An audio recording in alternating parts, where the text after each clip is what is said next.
What is up, bros? I'm Caleb. And I'm Jonathan. And today we are joined by a very special guest.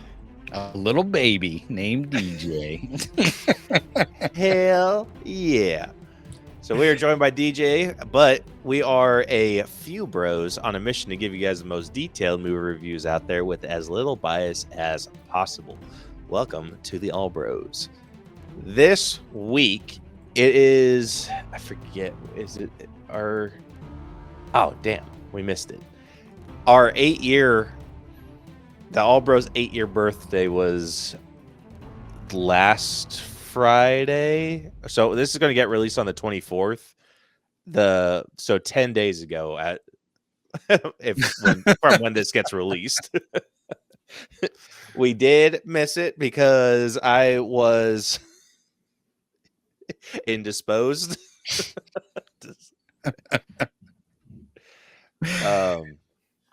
Dude, forget, I felt so stupid last week. I actually logged on and everything. I had the cast list ready to go, and I'm like, wait, shit. It was like 6:30. I'm like, fuck no, Caleb's still on the road. He's traveling.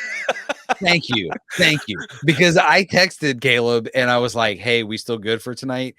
And I was dying. I was actually dying. I was like, there's no way I'm going to be able to do this, but I'm going to do it for the bros.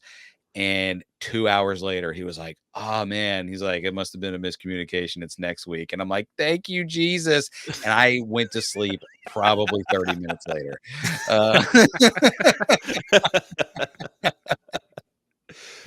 Dude, I was getting the notifications on my phone, and it was just like recording to Iron Man tonight. And I was like, what the hell are you talking? Oh, shit. I've never been so happy for a mix-up in my whole life. I know, dude. I completely freaking spaced. So I had it planned out because I was thinking, oh yeah, we'll just do it the 11th because I'm like, I'm just going to be gone that weekend. But yeah, I completely forgot that I was going to be gone both freaking Tuesdays. So yeah, that was definitely my bad. Damn, that's crazy. Were you guys in what year, like 2 or 3, whenever you did Inner Circle, the game show? Because that's when we met you guys. Yeah, it was like 2 or 3. Yeah, it was pre-COVID, right?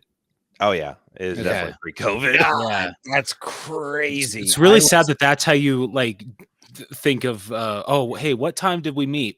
Was it pre-COVID or after COVID? That's the best way to judge how long we've known each other. Yeah, I mean, here's the really crazy part for me is I was in my 30s when we met.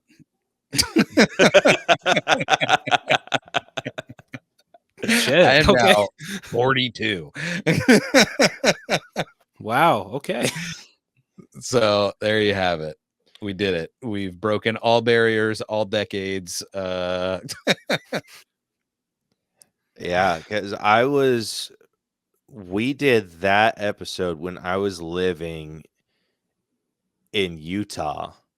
Yes. And it was the house that had the absolute shit internet. Dude. Because you guys kept losing me. Yeah. And I was so freaking embarrassed. That's okay.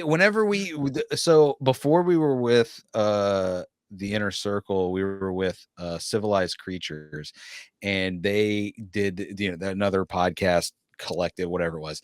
But they were going to do their we're welcoming the untrained eye into the family, and here it comes. And we had basically a bicycle that we hooked up to the internet and just pedaled it as hard as we could. And it didn't, you saw a freeze frame of our face, and that's all you got out of us. Literally, we couldn't do it. Our internet could not handle it. And we literally had to upgrade internet so that we could be on the internet. Ooh, shit. We were barely above dial up, I think. Oh, damn. Jeez. And look at us now, 17 years strong with the AllBros. I've become the third co-host. I've beaten out Vic. I appreciate you. I hope you're listening. I love you very much. I win. That one shithead that ruined the Scott Pilgrim grade. Go to hell, sir. I don't even know your name, and I don't care what it is. You suck. You suck. You're the worst. Yeah, I don't think he's. We've outlived a lot of podcasts because, like, freaking. I mean, unless he's doing his like behind the paywall shit anymore. No, because you know how I can tell you that for sure and for certain. I pay that son of a bitch $3.95 a month for shit.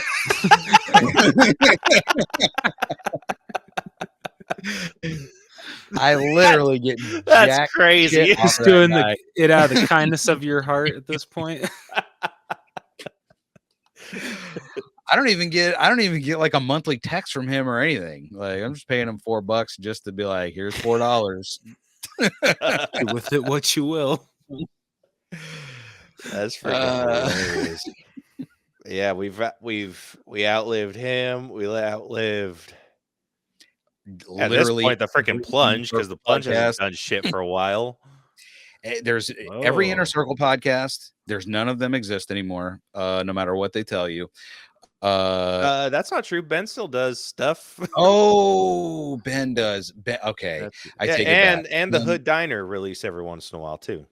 Go ahead and tell me the last release on that one, bud. I want to share this. No, I'm sorry. I was sorry because I forgot because Ben took some time off. And he is back again, strong, out there, being the angry dad we know and love. Man. Yeah, so Ben holding it down for the Inner Circle. Maybe one day the Untrained Eye will come back. Bethany says hello. She loves you guys. Thank you. We love her too. Yeah. So always makes it nice. Hood Diner's last episode was October 17th. Of what year? This year. I'm sorry, what? Really? Yeah. Wait a minute. Oh, you know what? Remember when I went on my tirade? Like, everyone I knew, I'm like, fuck Spotify. All they are is ads. I'm getting rid of that piece of garbage. And I went on what is it? What am I on now? Pod something. Who cares? I'm on a different podcast streaming service. And I guess the Hood Diner did not make it. I'm going to have to change that because I completely missed that episode. What was the one before that one? October 17th this year. What was the one before that? The one before that was... If you say October 10th, I quit. No, it's the 21st of August. August, September, October. All right. Well, homie Kaz, if you hear this, love you. Keep releasing them. Yeah. I mean, they were doing... So, let's see. They had... So this is going back to 2024. They released one episode on the 14th of October, 2024. Then they did one the 13th of February of 25, 19th of March, 31st of March, 3rd of April, 3rd of May. All right, listen, we're literally beating dead horses. All right, listen, the Inner Circle's dead. Ben, as usual, is carrying us. You know, the Untrained Eye may or may not come back. It's probably not coming back, but I can't not hold out hope. I'm here. I clearly like podcasting, so maybe one day, but probably not. But maybe, but probably not. You know, DJ, this is what you should do. Since the Gacy Gazette is over, the Untrained Eye should come back now. That should be your motive. Listen, well, you know, maybe you should bring back the Gacy Gazette, and we will take that as our cue to rise from the dead. Dude, I don't know what else to do with it. I made a big deal about the finale. Why would I come back now? You can, by the way, that would definitely be hilarious if you did. You're like, anyways, guys, I'm back. I mean, the Gacy Gazette could just be just that. Like, it could be like, hey, this is some cool stuff John Wayne Gacy would probably love. This guy here murdered a guy and he used his intestines as a belt. That was pretty neat. Gacy wasn't Geen or Dahmer. He didn't do that shit. But he would like. hey man, we're just talking about what a crazy guy might like. So if it flows into other crazy stuff, I don't think he's going to like get you for liable or something. Like, I actually hated intestine play. That was one thing I hated the most. Hi, I'm John Wayne Gacy, and I only like to kill kids. Okay, I'm not a monster. See, this is exactly why he didn't get a season of Monster. He they took him and put him on his own Peacock show, which glad they did, because that show did the whole story and that kind of series a lot better. No offense to Monster, maybe a little bit. I mean, you a little know, bit offense to Monster. he was a boring serial killer. You know, he was like a boring Tiger King of serial killing. No, see the best people freaking to make him more interesting, they made him the killer clown, even though there's no physical proof that he killed any of those boys as dressed as Pogo. Like, he liked to separate that part of him from. I love that he's like, I do have lines. Okay. I'm not. Pogo is how I release, like, I showcase the good side of John. There's the good side and the bad side. Listen, the killer is John Wayne Gacy. I'm just John Gacy when I'm Pogo the Clown. My friends call me Johnny G. And, you know, I'm a pretty cool guy if you get to know me. You know, if you're over the age of 18, we're probably going to get along just great. Oh my gosh.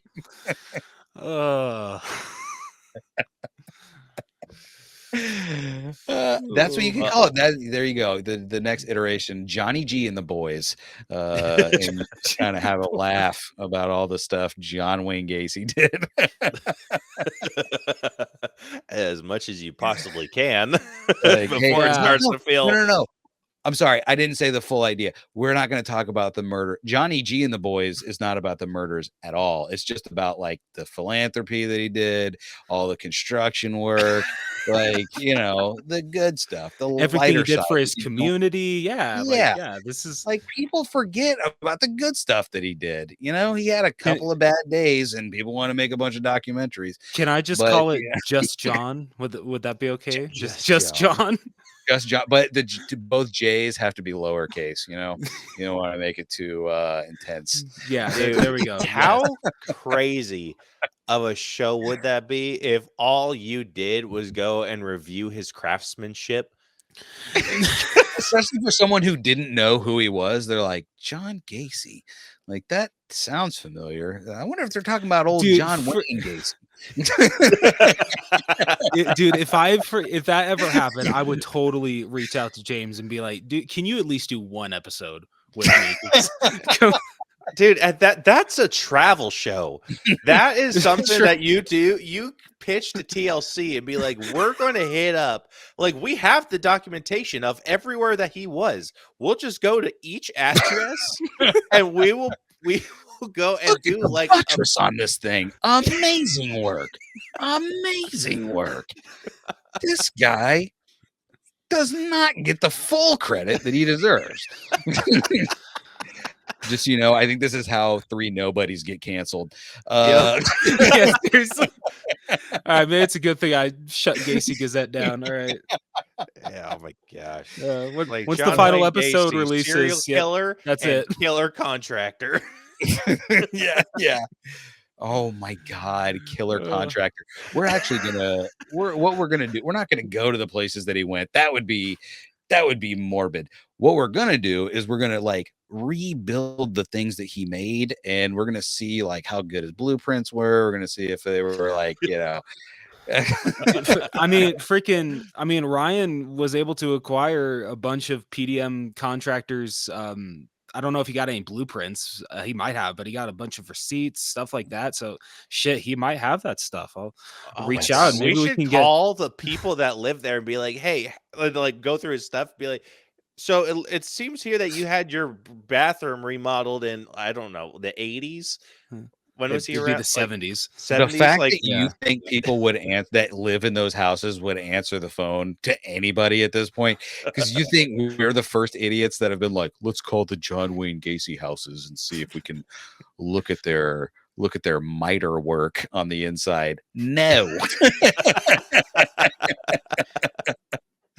Look at what people do to the Breaking Bad house. That lady is like a step away from killing people. Dude, freaking! that- I couldn't imagine if the Nissan pharmacy was still open. I can't imagine how much publicity that place would get, because like I think it was shut down in like the early like 80s. It closed down, and then it became a daycare center, and then it was a couple other things. But I think now it's just an abandoned building. Shit. Yeah, but like, imagine just going in there and being like, you know what John did was horrible, but I mean, look at how he remodeled this pharmacy. Like, wow, these look amazing. Did he have an understudy, an apprentice, anything, somebody we could get in touch with? It's like I mean, one young man in his life that he didn't kill. You never know. All right, wait. I have a. Well, no, this is going to be too far of a left turn. Anyway, John Wayne Gacy, guys, not so bad or pretty terrible. It's up to you to decide. Definitely don't listen to any of the media coverage or physical proof that we have about the guy. It is up to you to decide how you really feel about him. You know, Bob V, whatever. I was trying to make a Bob Vila joke, and I don't even know if I get it, let alone anyone else listening to this would. Alrighty, well, yeah, getting this sorry. train back on track. Let's say we get into this episode, shall we? Oh, which I don't think we mentioned yet. We're going to be breaking down Iron Man. That was like what we were going to do as our special birthday episode, because Rose and I have been doing our homework, and we have finally watched and rated every single MCU movie. The only one left is the movie that we're breaking down tonight, which is Iron Man. Woo, let's go. Hell yeah. Oh my God. I just watched Fantastic Four, so now I can finally listen to your guys' breakdown of that. Man. Is that good or bad? You know what it was? If I had to give a quick rating to that, I would give it a solid C. It was a movie. Like, I saw it, I was there, it happened. There was a beginning, middle, and end, and you know what? I'll admit, I think I was a little too high on my personal score with that one. I was just on a Fantastic Four high. I'm like, finally, we got a good ass Fantastic Four movie. So I'm freaking shooting my personal score to the stars for that. No, listen, I will just say, as someone who's been on this show many times and has shot a little too quick off the hip, I can say for sure that the way, for me at least, to do this show is how I did it this time, which was hurriedly watch the movie right before I thought the show was going to happen, and then have a week to like ruminate on it, and then watch like a quick summary on YouTube of what the movie was, and then go, okay. Because like I talked to Caleb last week, and like I had a kind of a different opinion that I'm going to come with now for this movie, but yeah, I was a little more dour on the whole thing, and now I'm kind of like, not the whatever. We're doing the movie. I'm not going to tell you my whole thing now. I loved it or I hated it. Who knows? I'm excited to find out. Let's find out. Need motivation? Angry Dad Podcast. Trying to jumpstart your life? Angry Dad Podcast. You want help getting off the couch? Angry Dad Podcast. You need a verbal kick in the ass? Angry Dad Podcast. You want to hear from somebody who's been through it all? Angry Dad Podcast. I am here for you. You can find me on all podcast platforms. Today's episode is brought to you by our friends at Max Performance Peptides. Save 10% on your first order using the code AllBros. It helps support the show and helps support our friends, so go give their site a look at maxperformancepeptides.com. Or check them out at Max Performance, the number 4U on Instagram. Links to everything can be found in our bio. All right, before we get into our breakdown, we are doing, this is the second time that we've played these games. We could probably do, because we get off track crazy easy, we could maybe do one of each. Okay. Not me. I'm usually laser focused. So Yeah. Yeah. So the first game that we will play is going to be reel to reel. So for those of you that are new and may not be familiar with these rules,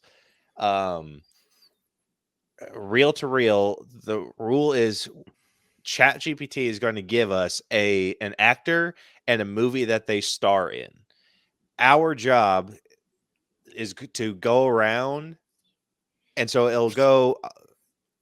it'll be me first, then DJ, then Rose, and then back around to me, and we'll circle that. So the rule is you have to take someone else that was in whatever the starting movie is.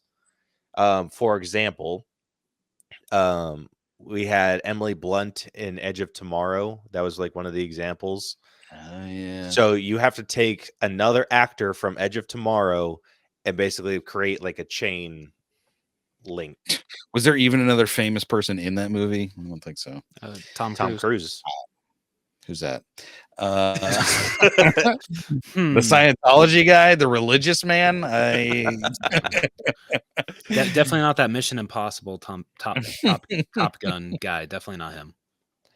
All right, so we'll play that. So the movie that we are going to be starting out with is Viola Davis in Fences. I haven't seen Fences. Wait, who is it? Wait, okay. Do we? How do you find out who was in the movie? Like, how is this verified? How is it verified? Yeah. Can I just say anything? Because I think Darth Vader it's was kind of in that based off movie. trust. Like, we just hope that you're telling the truth. So I have not seen Fences, so I don't know. I don't have any reference for this movie. Has anyone Was else either seen Fences? I haven't, Right. but I do know one other actor that is in it. Okay, so do you want to start this round then, and then it'll back to me, then you? Sure. Okay, so I'm Okay. just naming another actor. That's Yeah, it? so someone from Fences and another movie that they've been in. Okay. Denzel Washington. I knew it.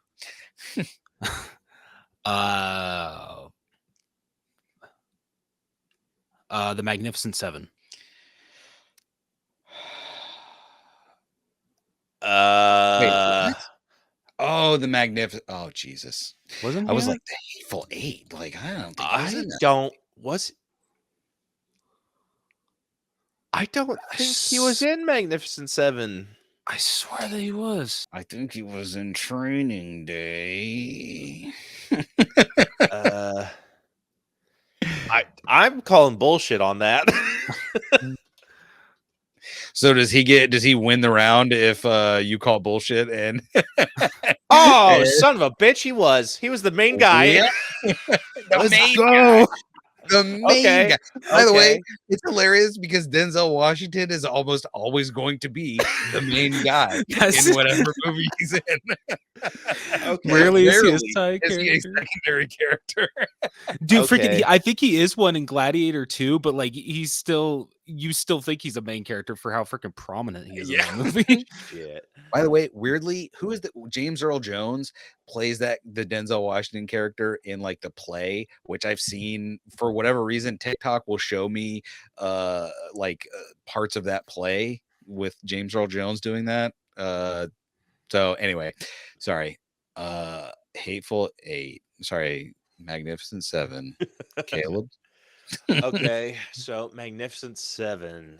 That I mean, you kind of cheated because you just looked at everyone in that movie. I know.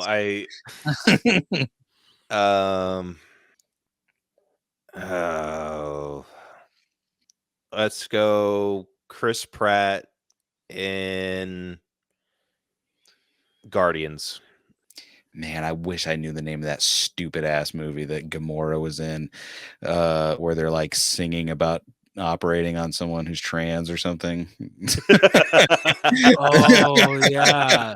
That movie beat out freaking Wicked last year. Oh my god, that pissed me the hell off.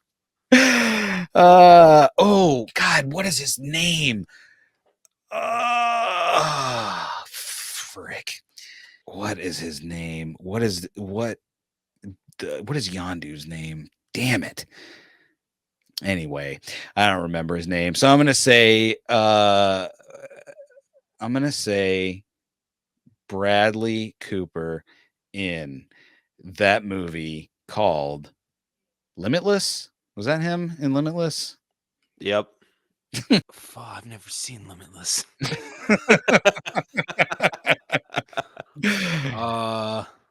That's a tough one because I don't even know if I could do that. And I Yeah. recently watched Limitless. Because I don't think anyone else is in that movie. I think you have to be like, well, Earth. Yeah, dude.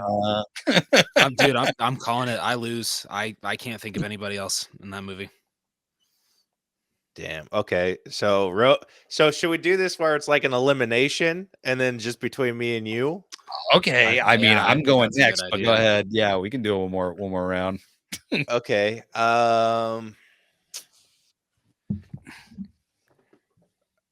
Because I just remembered he was in this. Robert De Niro. And I'll throw. I'm out, but go ahead. There's no movie that you're gonna say that I'm gonna go, oh yes, they were in there with Robert De Niro. Go ahead. I'll do the intern. The Intern, is that the one with Vince what's his face? Why can't I say his name? I would keep wanting to say Vince McMahon.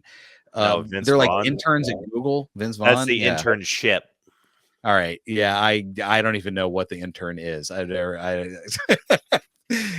I thought that one would keep us going for a little bit because that Yeah, one has man, Anne that was- Hathaway. Yeah. Dude, you should have done like, I don't know, any movie where he was with Joe Pesci, and so I could have been like Home Alone, Joe Pesci. Wasn't he? I'm sure he was in The Irishman, right? I've Yeah. never seen it, but Yeah, he was. Want to do it? The Should we do another intern. round Sure. of this one, or you guys want to do the other one? I'm good for either way. I say we do one more because One I more? feel like I feel like you cheated specifically, Caleb. You're like, let me check this Magnificent Man. Seven I movie. did. out. Let me I see did. if I this is just can't feel good believe you about it. didn't believe me, Caleb. What the hell? I know. Well, because I was trying to think. I was just like, I don't think Denzel is in that one, but Well, if we're gonna, okay, how about this? If the like, okay, say you're gonna call bullshit on Rose again, then I have to look and see, since you're the one going next. I would have to look and see. You know what I mean? Yeah, Because that I way like I can just confirm rather than be like, I know everything now. Like you did. okay, fair enough. All right, next round. So DJ will start this one out, Oops. and the movie you got is. I'm stressing. Ooh, out feel free already. to veto this one. Jake Gyllenhaal in Nightcrawler. Yeah, I'm gonna veto that. I know there were other people in that movie, but I can't. He was too much the star of that movie to. All right, let's try a different one. All right, Anne Hathaway, The Devil Wears Prada. Fucking Glenn Close and 101 Dalmatians. I don't even know if it's Glenn. It's not Glenn Close, is it?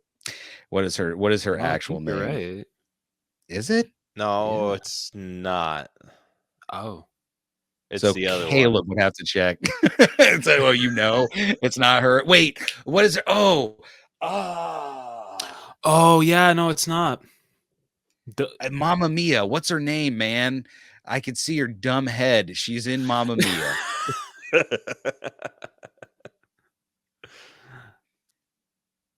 I can't. God, I know you're gonna say her name, and I'm gonna quit this show.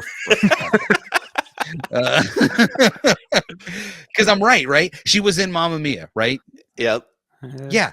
Why? Why are you doing this to me? I knew. What did I tell you, Caleb? Back when you first instituted the first game, I was like, I know all of these, and if I'm ever on this show again, I'm gonna eat shit instantly. And look at that. a whole plate just for me. I want to cheat so bad I could do it and you wouldn't even know. I don't know. I'm sorry. Does someone want to steal? Can we institute a steal? I mean, Rose can. Okay, yeah, sure. So Meryl Streep.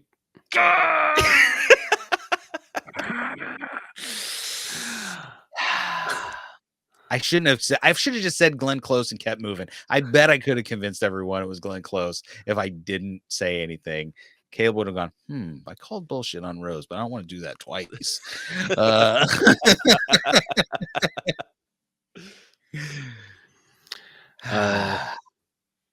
Okay, so Meryl Streep, The Prom. Bitch. I haven't seen that movie in forever. You asshole. Oh shit. Makes you feel better. This is now the second movie I've never heard of. The Intern and The Prom. I'm like, all right, here's softball. James Corden, Cats. Oh wait, am I still in it? I figured I was just eliminated. That was more of a steal, so you could still be in it. Idris Elba, Sonic 3, The Hedgehog 3. James Marsden, Hairspray. Wow, Bitch. You absolute bitch.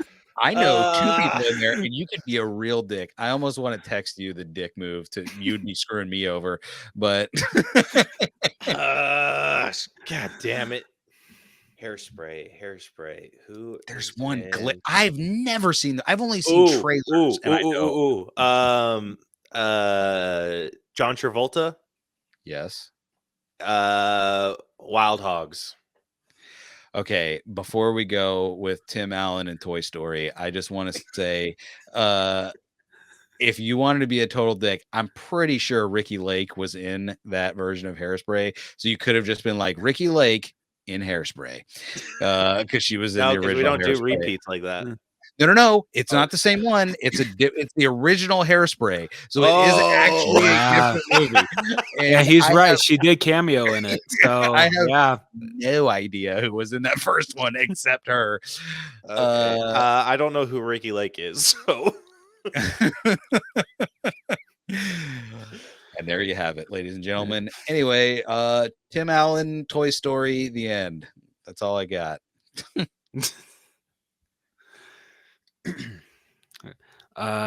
Tom Hanks, Forrest Gump. I really thought you were going to say Turner and Hooch, and I was like, that would have been the rudest answer. Oh, this one's pretty rude too. Shit, what's his? There's only one guy. No, there's literally only one guy. I'm trying to remember her name. Oh God, Jenny. Kudos to you for thinking about Jenny, because I was thinking of another even I feel more obvious actor. No, even though very in it for just like one scene, but like still. Wait, what? Because can we give hints? I'm going to give a hint. I'm just going to say I thought you meant his mom. And I was like, yeah, that's.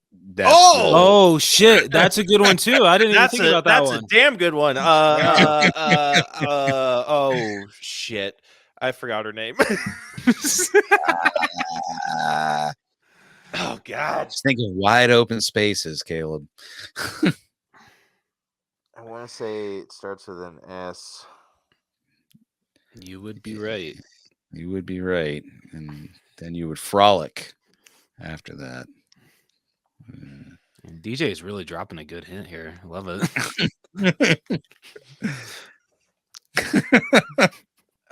You guys are the worst. God, because I have the movie. I have The movie. You never want to meet her where Bruce Wayne's parents got shot in a. Oh, Sally Fields. There you go.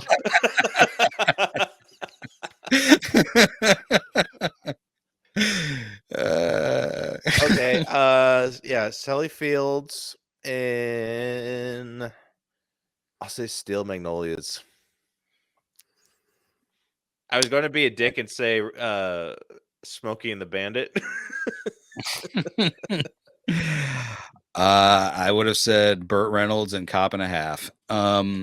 So what movie did you say? Steel Magnolias? Yeah. Julia Roberts was in that joint, right? Mm-hmm. All right, I'm sorry, but I'm gonna go Aaron Brockovich.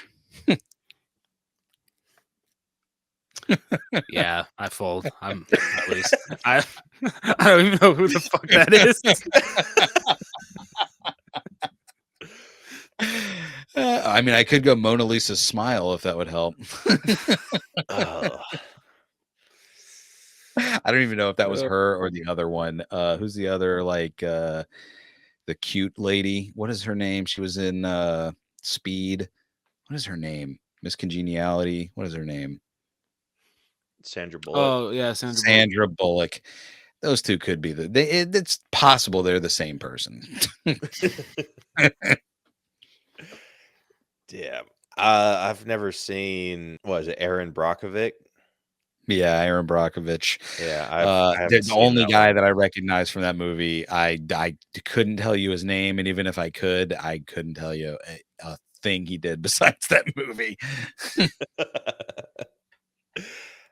Damn, I might be out too. So good job, DJ. Yeah, very nice, man. Double elimination. Yeah. All right. I think it's an asterisk since I had to get stolen from. All right. Next up, we could do a round of head to head. So this is just basically listing off as many movies as we can that fall within a certain category. So for example, the last one that we did that went on way too long was movies with a completely unnecessary sequel. Yeah, all of them for the most part. In the Marvel vein, every single Thor that was even the original Thor, you could say it was a sequel we didn't need. damn. Yeah, rude. Hey, listen, Ragnarok was good, but like, if really of all the characters in Marvel, Thor probably needed his own movie the least of all of them. And by the way, know in your heart, I saw the Marvels. Anyway, go ahead. All right. So Rose will kick this one off. So the category is movies where the villain is actually kind of right. Oh, Avengers Infinity War. You son of a bitch. God damn you.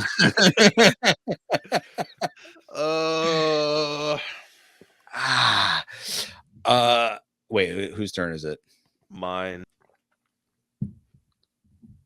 Shit. You know what? I'll say Spider-Man Homecoming. I wasn't totally on Spidey's team that. Wait, Homecoming was Mysterio? No, that was Vulture. Homecoming was Vulture. Vulture. Oh, yeah. I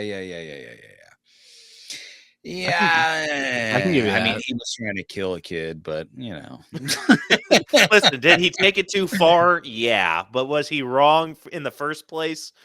I don't think so. I mean, initially, no. I mean, Thanos, I feel like you could make a pretty strong case for him almost the whole way through. I'm just going to go Killmonger. I don't remember which Black Panther he was in, if it was the first one or not. But, well, what am I talking about? The first one. It was. I You know what's funny? I really in my mind, I hate when people are like Mandela effect. My Mandela effect is if you told me there was 3 Black Panther movies, I'd be like, yeah, there definitely were. But I honestly, I think I am making him more prominent in Civil War. Or was it Civil War? Which one was it? Was it Civil War or was it Winter Soldier that the Black Panther was in, like semi-prominently? Civil War. Okay, yeah. I think I'm making his character much more than it was in that movie because anyway, Killmonger, Black Panther, the first and only Black Panther. Or wait, not Killmonger. What was it? Yeah, I know Killmonger. Sorry, go ahead. You're good. I'm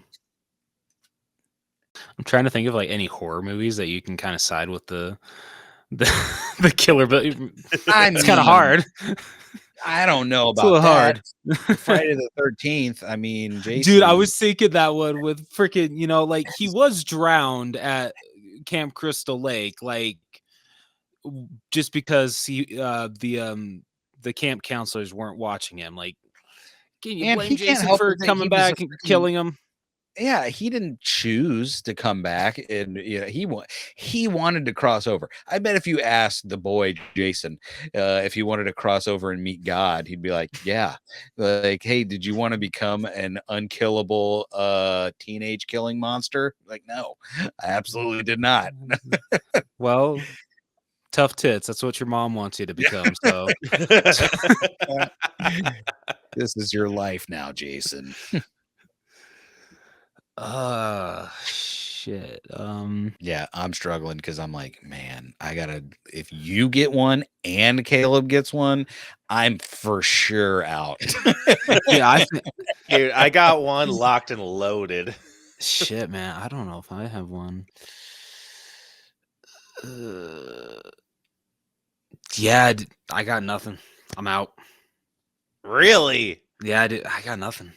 Okay, well, I guess my final one. I was going to say Transformers 1. 1?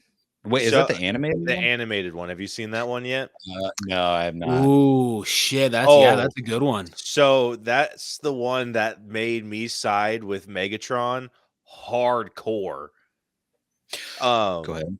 So Megatron so Optimus and Megatron are like buddy. They go on an adventure and they find out that basically the high elite people have stolen the Transformer cores from basically everyone on Cybertron as children, and they think that they have the people that they look up to, the Primes. Mm-hmm. And the one that Megatron looks up to turns out to be a huge freaking dickhead about it. And so Megatron's like, all right, well, let's freaking basically end their reign. And Optimus is like, no, we can't do that. Like, we just got to free, basically they went about giving people their the core back in a different way. And I think I sided a little bit more with Megatron because his burnout was so justified. Yeah. By the way, I do think I have one more. Thank you, TikTok, for showing me scenes of movies I fell asleep through. The Buzz Lightyear movie being chief among them. And I would say Buzz Lightyear, old Buzz Lightyear, wasn't really wrong. Like, he did become Zurg or whatever, but like his logic wasn't really flawed. He's like, yeah, okay, cool. She had a family or whatever. I mean, none of that that's not real. Like, if we go back to the beginning there, like that no one would be missed. Like, he wasn't trying to hurt anybody. He was just like, I'm trying to get back and get our timelines converged again. So Buzz Lightyear. Ooh. It's a good one. Okay. Then I will steal another, I feel, easy one. I'll say Zemo from Civil War, since we were talking about it earlier. You asshole. That is such a good one. Because you know what? If the Avengers like were involved in the death of my family, I would also plot to dismantle them. You can't argue with this logic. Like yeah. And how about, I forgot, and speaking again of TikTok reminded me of things, like a couple months ago, I forgot the end of that movie, that he tries to kill himself. And Black Panther is like, no, that's not really how that's going to happen. You're going to pay for this, man. Mm-hmm. That, by the way, that was some of like the most, that whole last scene was maybe probably some of the most high quality Marvel writing that there ever was, because I legitimately got like when he was listening to that voicemail again, and you realize that they're dead, like his family is dead, and that he says as much, and you're like, oh my God, this is terrible. This all makes sense now. And then he tries to kill himself. Like, that's way deeper and darker than I think any Marvel movie has ever gone before or since. And again, probably some of like the top 5 best writing, or at least best scenes, like in a Marvel movie. That was very good. Oh, 100%. Yeah, definitely. All right, you got another one? Yeah, but I'm not going to tell you what it is. I don't have anything. The Red Skull. He was right. He should have. Wait, no, wasn't he a Nazi? No, Yeah, he was I wrong. was just gonna say, you're gonna have to walk us through your math on this one, buddy.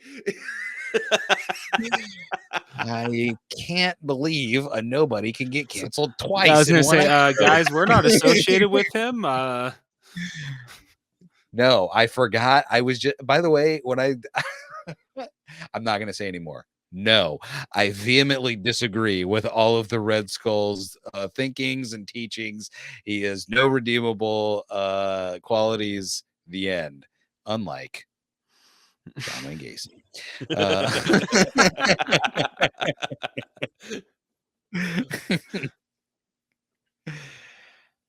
So yeah, Man, no, I'm out. I should have just said I'm out. I never should have said anything. I looked at Captain America right here and was like, who are his bad guys?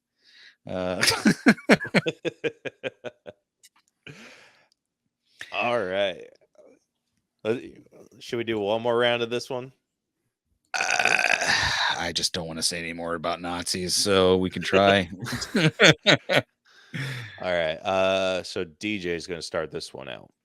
Oopsie. So your category is, that's hyper specific, movies that hinge on a big misunderstanding.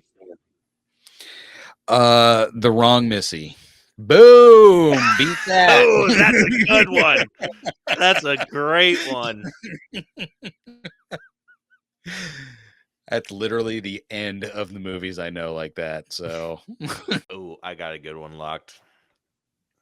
It's your. Oh no, it's. Oh yeah. Yep. I'm sorry, Rose. shit.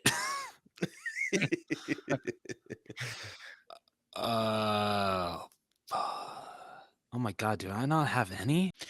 Listen, I don't know where I found The Wrong Missy. It was so deep down. I didn't know Meryl Streep's name, but I knew she was in Mamma Mia. So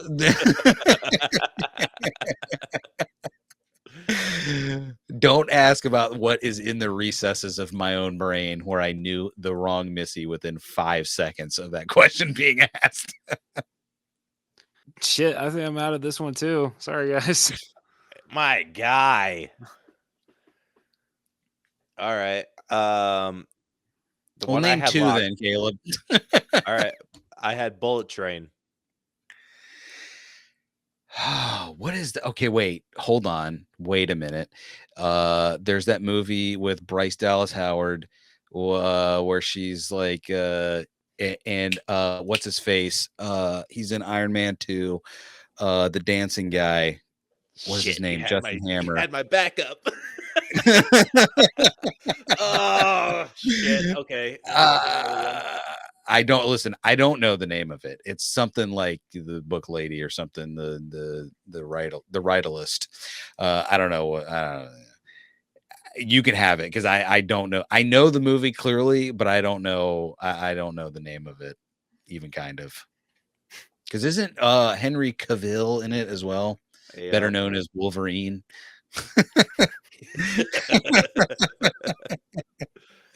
His most famous role.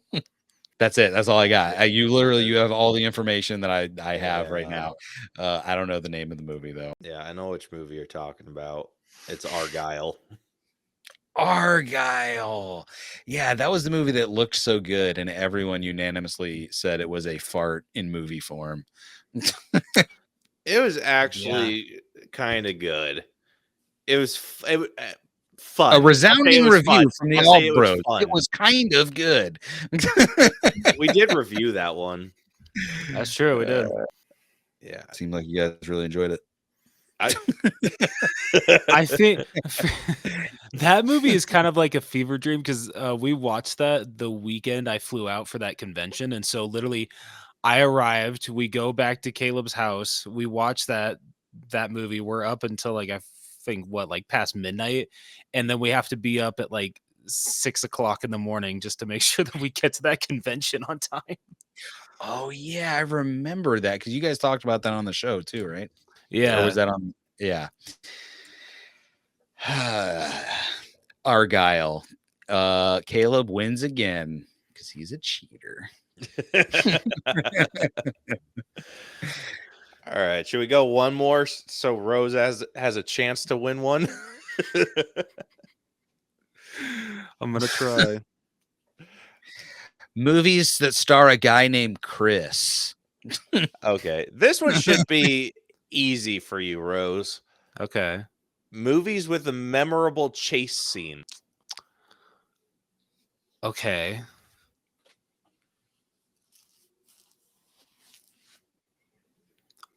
Fuck, why am I blanking on this shit too?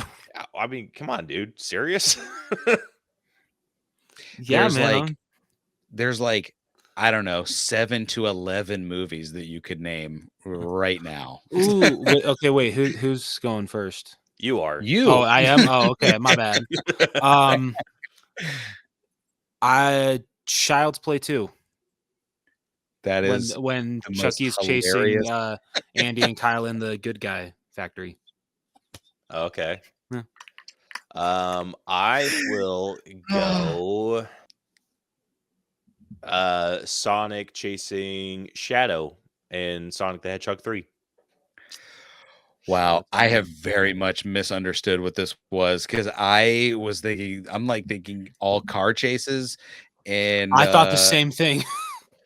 Okay, but I'm just gonna say this. I'm just gonna say one, and then you guys can we can just name all 11. The Fast and the Furious. Yeah, I think we said with some of these, like it could just be an entire franchise. Okay, fine. The Fast and the Furious, the Fast Saga. There you go. All right, Rose. Oh. Ooh, I actually have a really good one. That's not a car chase scene. Ooh-wee. Ooh, Michael Myers chasing Laurie Strode in Halloween H2O. Nice. Very nice. All right, let's see. Even though I haven't seen them, I will take the Mission Impossible movies. Ooh. Damn. I guess I'm gonna take then the newer saga of the James Bond movies, but I was specifically thinking of like Casino Royale. Guys, don't those always start with like a freaking epic chase scene of him like doing all kinds of crazy parkour and stuff all over the place? Yep. Yeah. I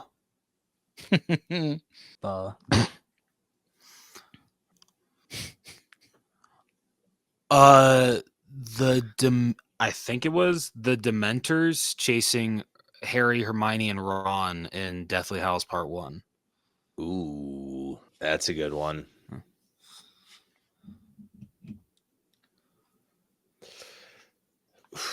Okay. Damn, I had one locked. I completely spaced it.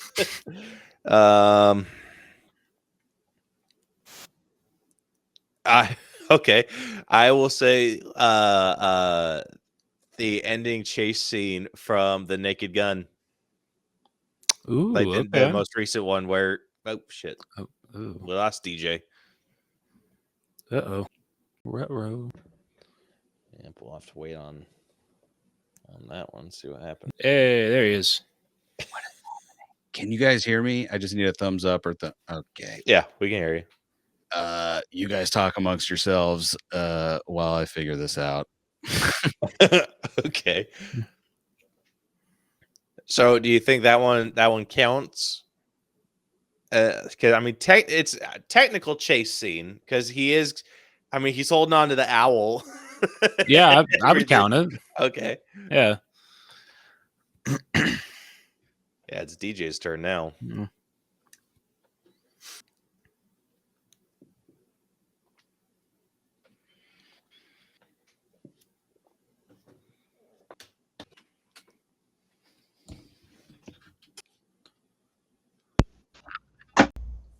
You good, DJ? Hey, we're back. Jesus Christ. I'm so sorry.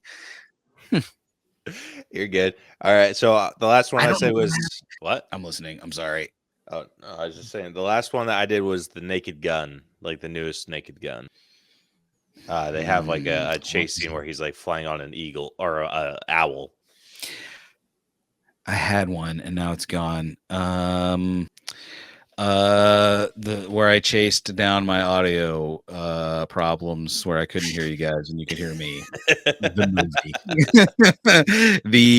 the podcast story. The story of being a podcaster, audio doesn't want to do what it's supposed to be doing. The movie. Damn, did anyone say Sonic yet? Can I use that again? Yeah, I said Sonic. Who did? All right.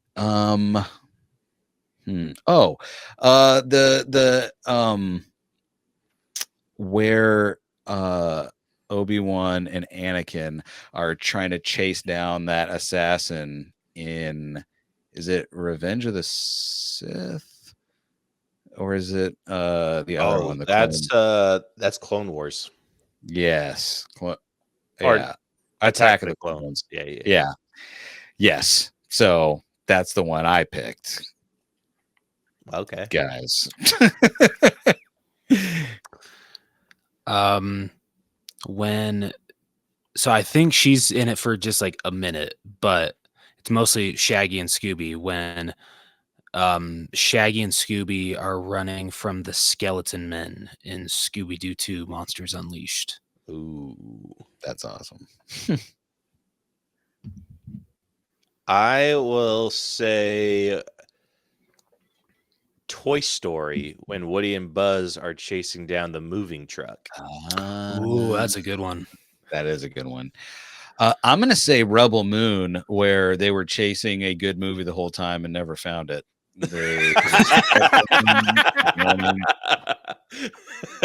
And they kept getting close and it just kept slipping through their fingers. And that is my legitimate answer. I think DJ takes it. Oh, man. That's it. That's really my answer. All right. I got nothing. So if you don't accept that, I lose. That's up to Caleb. Do you accept it, Caleb? I accept it. All right. Hell yeah. All right. Mike, Sully, and Boo when they're running through the doors from Randall and Monsters Inc. Ooh. That's a good one. Okay. I'll say a majority of Baby Driver. Ooh. Wow. Okay, that's good. Ooh, okay. I don't know if you guys have ever seen this movie, but there's a little movie called The Italian Job that made me want to get a Mini Cooper when I was a kid. That's a good one. Yeah, that's a really good one. I got one more, so when Shrek, Fiona, and Donkey are running from the dragon in Shrek. I dig it. Okay. Oh shit. I just had one. say Wile E. Coyote and the Roadrunner. Oh god.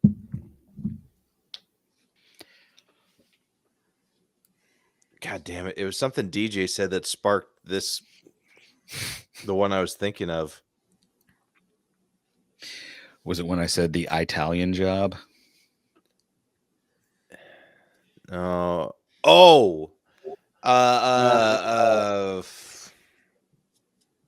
Indiana Jones Oh, being chased by the giant ass rock. man. Excellent choice. So I've got two. One is technically it's in the same Star Wars averse, but it's in a different trilogy, so I'm going to count it as a separate one.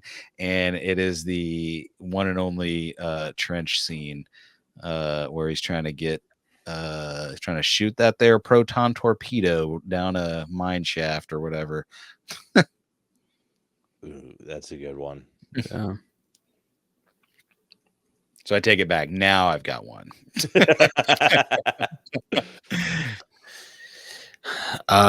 When Bilbo is running from Smaug in The Desolation of Smaug.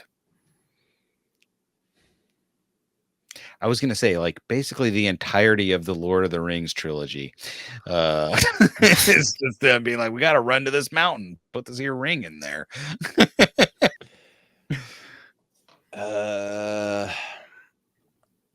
I will throw in Star Trek when they're running from the Romulans. Wow. All right. This is probably my last one, but it is widely considered to be like one of the greatest cinema car chases. And it is the car chase in Heat, the movie Heat. Ooh. Ooh, yeah, that's a good one. I'm gonna say when I'm trying to decide which one I want to go with because both are great chase scenes. I'm gonna go with when Phoebe, Trevor, and Podcast are chasing Muncher in Ghostbusters Afterlife, and Ecto 1 is just flying through the streets and Through the little town. yeah, That's a good one. Okay. Being chased down by the T-Rex in Jurassic Park. Oh my God. Yeah, Let's go faster. Man, that is a top 5 for sure. Oh my God. I'm trying to think of like a funny one or something, like, but you guys already took the freaking horror movie ones I'm thinking of. Let me think. Oh, when Harry chased Sally, when Harry met Sally, he was like, I'm gonna get that Sally. And he chased her the whole movie. Freaking in Scary Movie 2 when Cindy is running from the skeleton and freaking she comes up to Brenda. Brenda, we're gonna die. It would have just been you if you would have just shut the fuck up. By the way, I don't care. I am a big hater on, properties that come back from the dead that don't need to. But man, I cannot wait to see this new Scary Movie. Now that the Wayans are back on the scene. Yeah, it's gonna be fantastic. And Anna Faris is coming back. What are we doing? Ooh.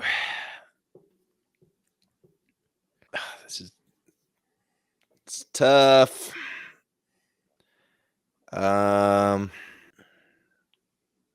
Okay, I'll throw in the scene where they're chasing Barbie from Barbie. Like in the Oh was it the yeah. Hasbro or the Mattel building. Ooh yeah, that's a good one. Ooh, okay, here you go. When the police are chasing the Wolf of Wall Street the whole time in the Wolf of Wall Street, and they just can't seem to get his ass. And if you don't like that one, will that one count, or is that a stretch too far? Because I got one. I do have one. I'll say because you already used that, like the stretch with Harry Meets Sally. All right. All right. So the one I'll really say is Catch Me If You Can, starring one also Leonardo DiCaprio. That's a good one. That's a damn good one. I cannot believe I pulled that out of my ass. You're all very welcome. All right. Leonardo chasing Night Watcher, Raphael, and TMNT. Oh, you bastard. I just thought of that one, you asshole. Oh, God damn it.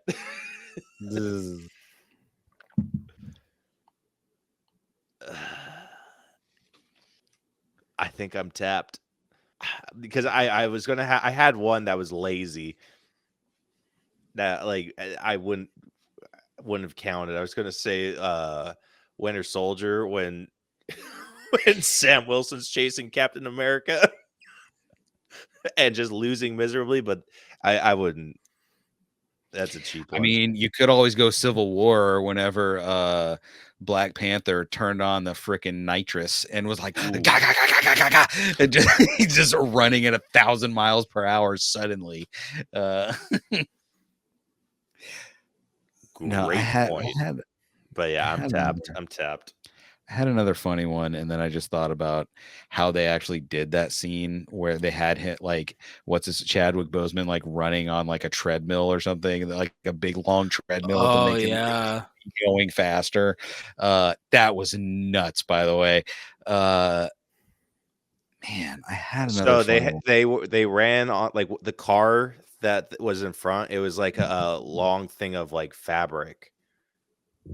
That's so what it was. So they could run on the fabric instead, and so it made it look like they were running like way freaking faster. I watched that in an episode of Stuntmen React. Yeah, so they had the stuntman on the episode that did that stunt. That's so awesome. And he's like, it was so hard. Like the practice for that was ridiculous.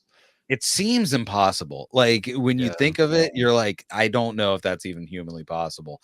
Like that, I stuntmen will never get enough credit for what they do because they're like, oh, we have the. Because some idiot like me goes, hey, I'm gonna dangle a rug behind a car and you got to run on it. So anyway, I'm gonna go over here and you just let me know when you find out how to rug run. Thanks, bye. Yeah, I got nothing. Of course, when I say I'm tapped out, like I think of another really good one. I mean, give an honorable mention. Now, let's see what's Rose got left in the tank. I don't think I got anything. Yeah, I'm tapped. Yeah, I think I'm tapped too. Well, Rose wins by default then. No, the one I was going to bring up was the Human Torch Silver Surfer chase. Oh shit! Yeah, that's a great one. Yeah, damn. Wait, but which one? Yeah, the OG. Oh, okay, yeah, so yeah, Rise of the Silver Surfer. Well, no, it's a fight scene. I guess it's kind of a chase scene. You could go Spider-Man 2 when he's fighting Doc Ock, and I guess he's kind of trying to get away from him, and Doc Ock's chasing him. It's more of a fight scene. Yeah, a chase scene. I just needed an excuse to talk about that. Anyway, I'm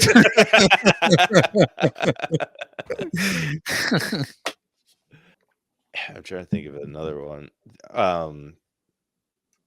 I mean, in the same vein, the Silver Surfer chasing down the Fantastic Four in First Oh yeah, Steps. yeah. Oh, That was that was pretty so bitchin'. good. But DJ has thoughts on that. And listen, the movie was wildly okay. Like it was just not. I believe before that movie came out, I was saying things like, this has to be the thing that, people go, all right, it wasn't just a fluke with Deadpool and Wolverine. Marvel's back, baby. And they resoundingly did not do that. So, which, by the way, is, I feel like, exampled even further by this movie we're about to break down, because this, like, go ahead. Sorry, I just want to point out. What about Thunderbolts? Okay, so I'm one of those assholes that hasn't seen Thunderbolts yet. DJ, I told you I'm an asshole. Okay, no, you're not an asshole. But dude, do yourself a favor and watch Thunderbolts, because Well, me you know and what's funny Caleb is would agree I that's watched- the best Marvel movie of the year. I watched fantastic. Okay, so I told Beth, I was like, this is how I want to watch these three movies.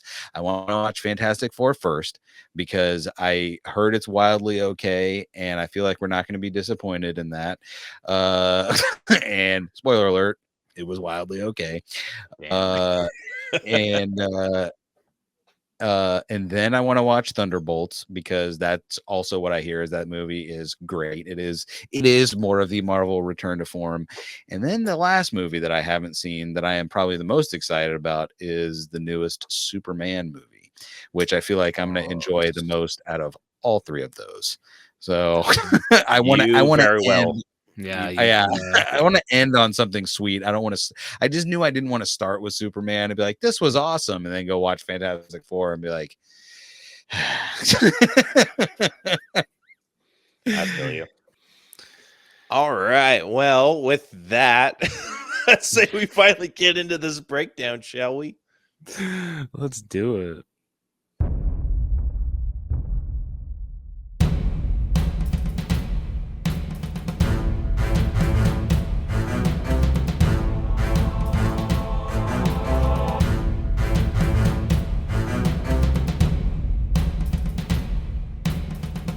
Alrighty, getting into this week's breakdown. If you are new to our breakdown system, we have split movies into 8 different categories that we individually score to come to a final. I was going to say AllBros and Untrained Eye, but at this point, it's just you're just one of the AllBros now. Yeah, DJ. I was going to say, yeah. It's an AllBros down. Yeah, a final AllBros letter grade. The 8 categories that we are going to be scoring are story, writing, acting, character development, effects, music, costumes, and then we're going to give it our own personal score at the very end. All these numbers are going to get magically added up and spit through our algorithm and give us a letter grade to compare this movie to others of a similar grade. And as a special added treat, I believe I've said this already. Me and Rose did our homework. We watched all of the MCU movies that we have not rated on the podcast yet and rated them kind of independently. So because this is like our celebratory 8-year episode, so we finally have an official MCU ranking for every MCU movie or after this one. So we'll enter our scores for this, and then we'll have an official MCU ranking. Yeah, that should be quite fun to watch or to look at, because there some of the scores that I have already seen, just because I of the way that I do the categorization, kind of wild. Yeah, to the surprise of no one, we're gonna get, when we give this final ranking, I'm sure I am going to throw my chair or something by the end, because there's gonna be, I predict 2 movies that I'm like, how did they make to this point? There's no way they should be this low or this high, and I'm betting it's gonna be this high. Oh, shit. It's gonna be the But- Thor movies. Surprisingly, I don't think either or any of them are that high. But we will There's see. hope. That is spoilers for later. So kicking things off, if you have not seen Iron Man, where What the hell are you have you doing? been? Yeah, seriously. It has been out for the past 13 years? It's not like it started the MCU or anything. I was gonna say, I'm pretty sure it's older than my youngest nephew. So there you go. Yeah, because it came out in 2008. Yep. Same Yeah. year as The Oh, Dark Knight. Wow, really? Yep. By the way, may I just give you one little tidbit? When this movie came out, I was the most judgmental asshole that you could ever imagine. I know, shocking. But I know that's a real departure from who I am sitting here today. But I was like, Robert Downey Jr., he is a drug addict and a bad person, and we cannot be watching Robert Downey Jr. movies, especially when there are comic book movies of a character no one's ever heard of. And do you know what got me to watch this movie? We went and saw, Beth wanted to see the movie Sherlock Holmes starring Robert Downey Jr. And we went and watched that movie, and it was so good. I swear to you, this is what happened. We left the theater. I went to Walmart to the like the $5 bin. I bought a $5 copy of Iron Man on DVD, and I went home and watched it and was like, oh my God, this movie's amazing. Literally, I'm like, what was I thinking? Dude. So I think I've shared it a couple times on this. This was not my first introduction to Robert Downey Jr. My first introduction to him was in Tropic Thunder, where Yes. I believed wholeheartedly that he was a black man. And when I went into Iron Man, and I hadn't seen anything about Iron Man other than like MCU, and I was like, cool, I want to see this. I want to go in blind. It was like one of the last movies I went in blind to, and I was like, okay, cool. And so I was reading up on the character of Iron Man and just trying to figure out who he was and blah blah blah blah blah. And I was like, oh man, it's kind of weird that they're race swapping him. Ah. I'm like, especially when he has a friend that is essentially a black Iron Man with Rhodes. I never thought I'd live long enough to see a black guy do whiteface. That's what I thought, dude. And that's the craziest part is I thought that Robert Downey Jr. at the beginning of Tropic Thunder, I thought he was doing whiteface because I'm like, this guy looks funky. Dude, And then Tropic Thunder might have been the perfect satire movie. I don't know that there will ever be a better movie that does satire than that. Like, it set itself up perfectly. It might be it's up there in like perfect movie category. Like, it's so good, it's so well written, it's an amazing movie. It's a great freaking movie, dude. Like, it holds up so well. I just checked, by the way, those Iron Man and Tropic Thunder came out the same year. So, dude, 2008, 2009 was a amazing time to be watching movies. Dude, for real.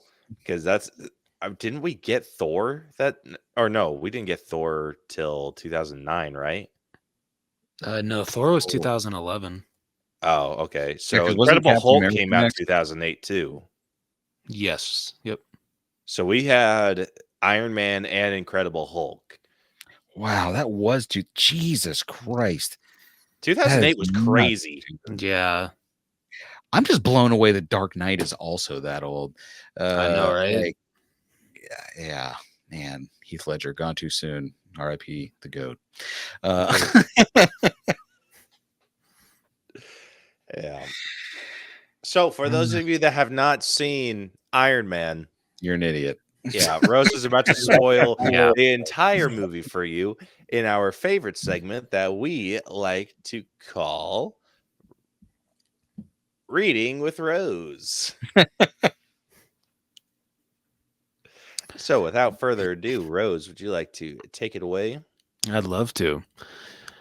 Tony Stark, who has inherited the defense contractor Stark Industries from his late father Howard Stark, tours in war-torn Afghanistan with his best friend and military liaison, James Rhodey Rhodes, to demonstrate the new Jericho missile. After the demonstration, his convoy is ambushed by a terrorist group, the Ten Rings, and Stark is gravely wounded by a missile used by the attackers, one of his company's own. He is captured and imprisoned in a cave by the Ten Rings. Yinsen, a fellow captive and doctor, implants an electromagnet into Stark's chest to keep the shrapnel shards that wounded him from reaching his heart and killing him. Ten Rings leader Raza offers Stark freedom in exchange for building a Jericho missile for the group, but he and Yinsen believe that Raza will not keep his word. Stark and Yinsen secretly build a small, powerful electric generator called an arc reactor to power Stark's electromagnetic and construct a prototype armored suit to aid in their escape. Although they keep the suit hidden, the Ten Rings discover their intentions and attack the workshop. Yinsen sacrifices himself to divert them while the suit powers up. The armored Stark battles his way out of the cave to find the dying Yinsen, then burns the Ten Rings' weapons and flies away, crashing in the desert and destroying the suit. After being rescued by Rhodes, Stark returns home and announces that his company will cease manufacturing weapons. Obadiah Stane, his father's old partner and the company's manager, advises Stark that this will bankrupt Stark Industries and ruin his father's legacy. In his home workshop, Stark builds a sleeker, more powerful version of his improvised armor suit, as well as a more powerful arc reactor for it and his chest after testing a prototype. Oh, shit. Sorry for gonna just like scroll to the top for me. Fuck, where did shit, wait. Personal assistant Pepper Potts places the original reactor inside a small glass showcase. Though Stane requests details, a suspicious Stark decides to keep his work to himself.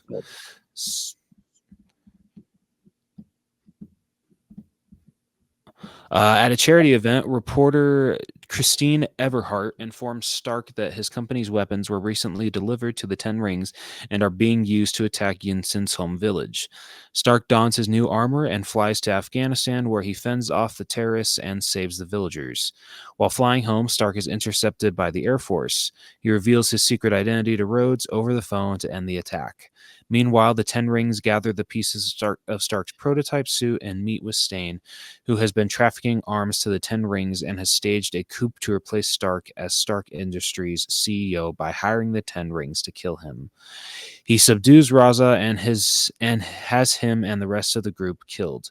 Stane has a massive new armor suit reverse engineered from the wreckage. Seeking to track his company's illegal shipments, Stark sends Potts to hack into its database. She discovers that Stane hired the Ten Rings to kill Stark, but the group altered their plans when they realized they had a direct route to Stark's weapons. Potts meets with Agent Phil Coulson of S.H.I.E.L.D., an intelligence agency, to inform him of Stane's activities. Stane's scientists are unable to replicate Stark's miniaturized arc reactor, so Stane enters Stark's home, stuns Stark, and steals the one from his chest. Stark manages to replace it with his original reactor. Potts and several S.H.I.E.L.D. agents attempt to arrest Stane, but he dons a suit and overpowers them. Stark fights Stane, but is outmatched without his new reactor to run his suit at full capacity. The fight carries Stark and Stane to the top of the Stark Industries building, where Stark instructs Potts to overload the large arc reactor powering the building. This unleashes a massive electrical surge that causes Stane to fall into the reactor, and he is killed in the explosion. The next day at a press conference, Stark publicly admits to being the superhero the press has dubbed Iron Man. In a post-credits scene, S.H.I.E.L.D. director Nick Fury visits Stark at his home, telling him that he has become part of a bigger universe and he wants to discuss the Avengers Initiative. Hell yes. Yeah. Yeah.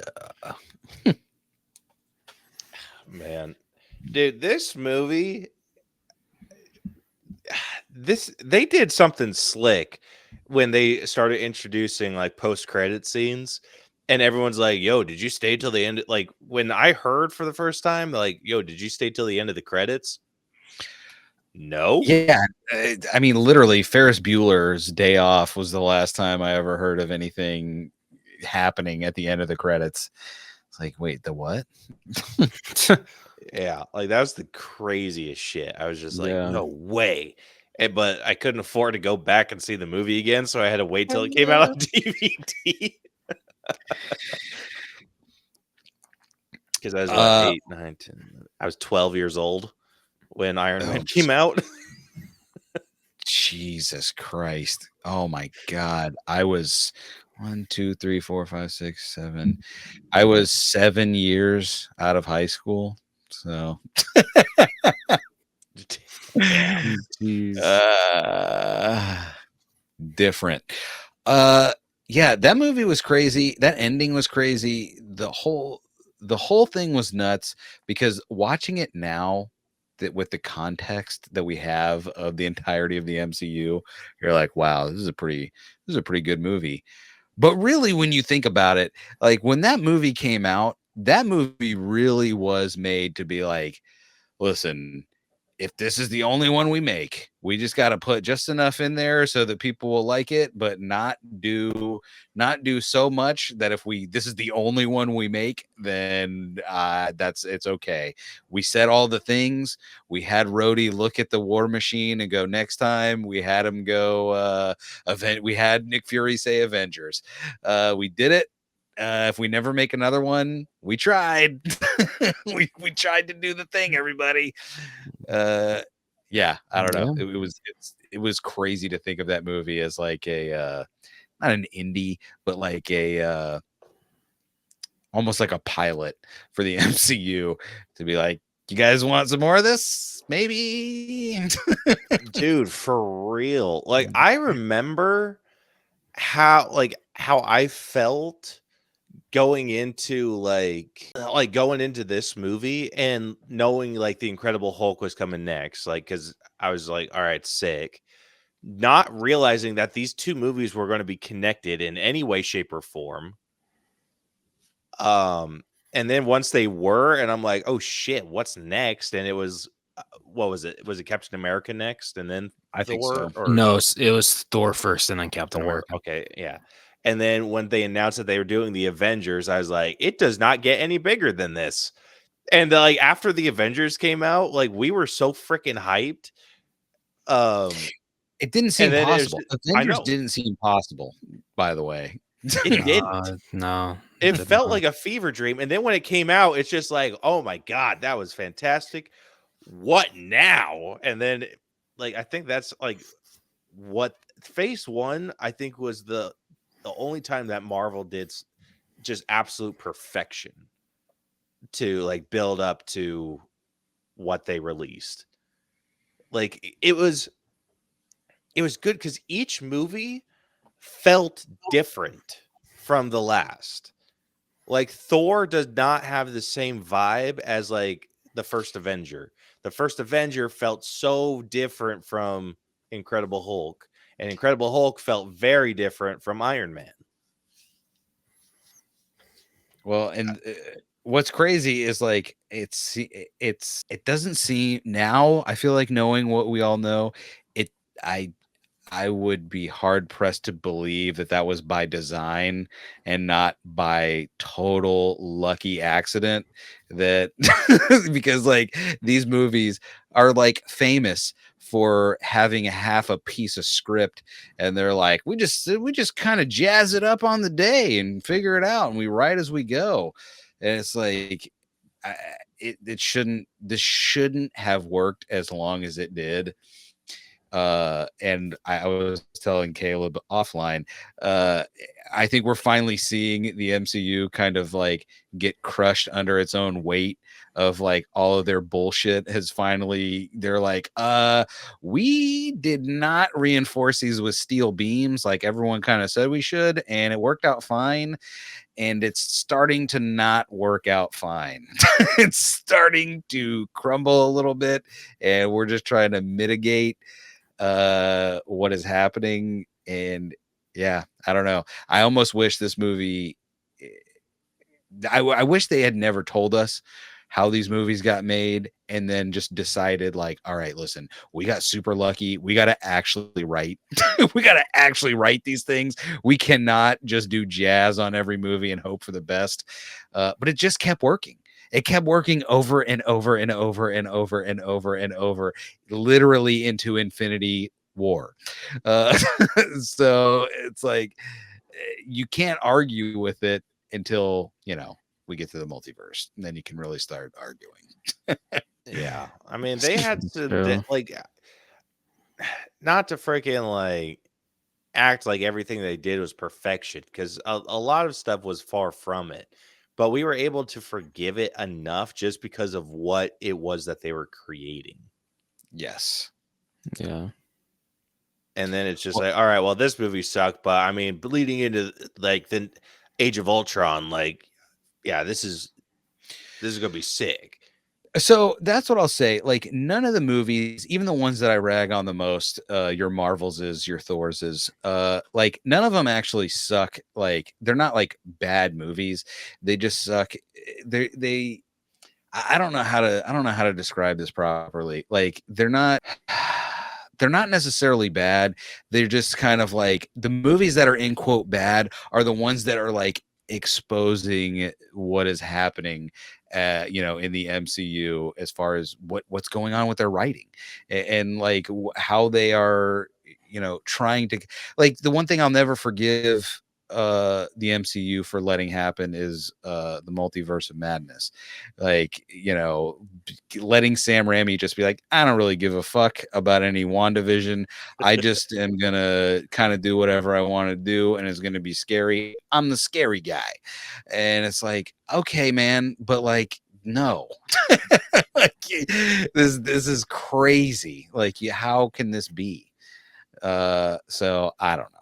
Like, we're talking, I don't know if I've done this, but I feel like we're too far off of Iron Man. I apologize. Iron Man was great. No, I mean, it's hard to not compare this movie to everything else, but we have to do our best. Yeah. This is supposed to be an unbiased review. I was gonna say we are the unbiased brothers.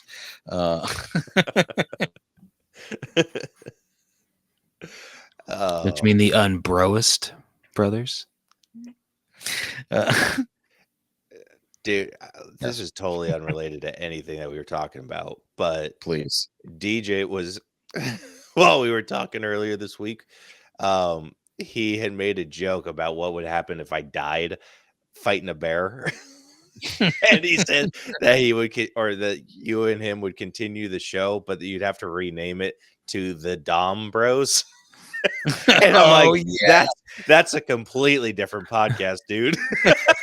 Dude, like, I'm gonna be honest, like, getting all freaking like sentimental here, dude. I don't think I could do the podcast with that. I'd shut it down right away. I'm sorry. You paid attention to the wrong part of this. It was not Caleb. No, I know. Okay. It was the Dom Bros. Yeah, you got a little hyper focused on me dying, dude. I'm like, yeah, man, dude. I'm shutting, dude. I'll make like one final announcement, and yeah, then the AllBros are just done. So we're a no on the Dom Bros then. I mean, if we start like a brand new podcast, sure, DJ. But the AllBros, just the AllBros are just Listen, with it's a over. name like the Dom Bros, you have to start a new show. Yeah, that's true. It's gonna be more of a review podcast, but instead of movies, it's gonna be like, whips, different kind of handcuffs. Dude, with a name like those the Dom masks with Bros, the like we have zipper. to like cover something with Jeffrey Dahmer, right? I mean, yeah, I listen. Just The saying. possibilities are endless. Oh, good hell. That is also not the route that he was going down, Rosie. I think you completely missed the mark. I Nope, know. Listen, it's perfect. It's fine. You know me, man. A lot of shit goes over my head. Oh my hell. So Anyway, getting back into Brent. Iron Man. Talking about the story. This is honestly one of the more rewatchable origin stories within the MCU. Dude, By the way, it really is. Sorry. No, go ahead. No, you're good. Go for it, DJ. No, I talk too much. Go ahead. No, you don't. Don't say that. Guys, it's all right. I'm putting my microphone away from my face now. Goodbye, everybody. You guys are completely missing what the hell a podcast is. We're supposed to talk. But not over each other. And that's my biggest flaw is I can't stop my mouth from moving. I got to let other people talk. Everybody, they all call me and tell me you talk too much. Let everybody else talk. So I'm going to be quiet starting now. Rose, go. Listen, dude, I can mute you if you're getting too out of hand. Damn. I'm just saying I have a lot more power here. Fair if enough. It becomes a problem.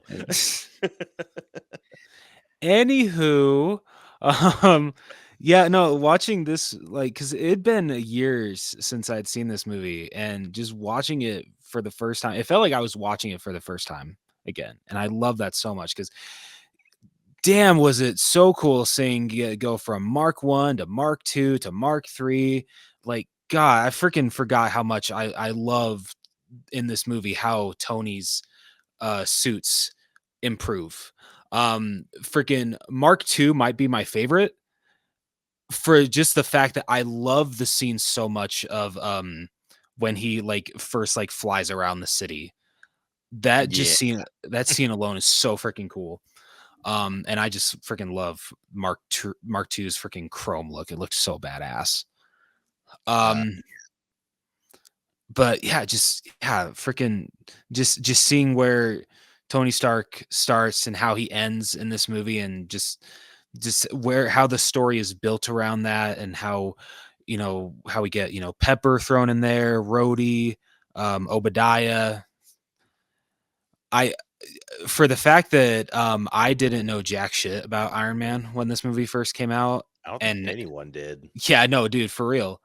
And so, like, the fact that this movie was a lot of people's first introduction to the character of Tony Stark, just shows how great of a movie, not only a superhero movie, but I feel just how good of a movie this movie is. The story is just so freaking there. Damn, love it.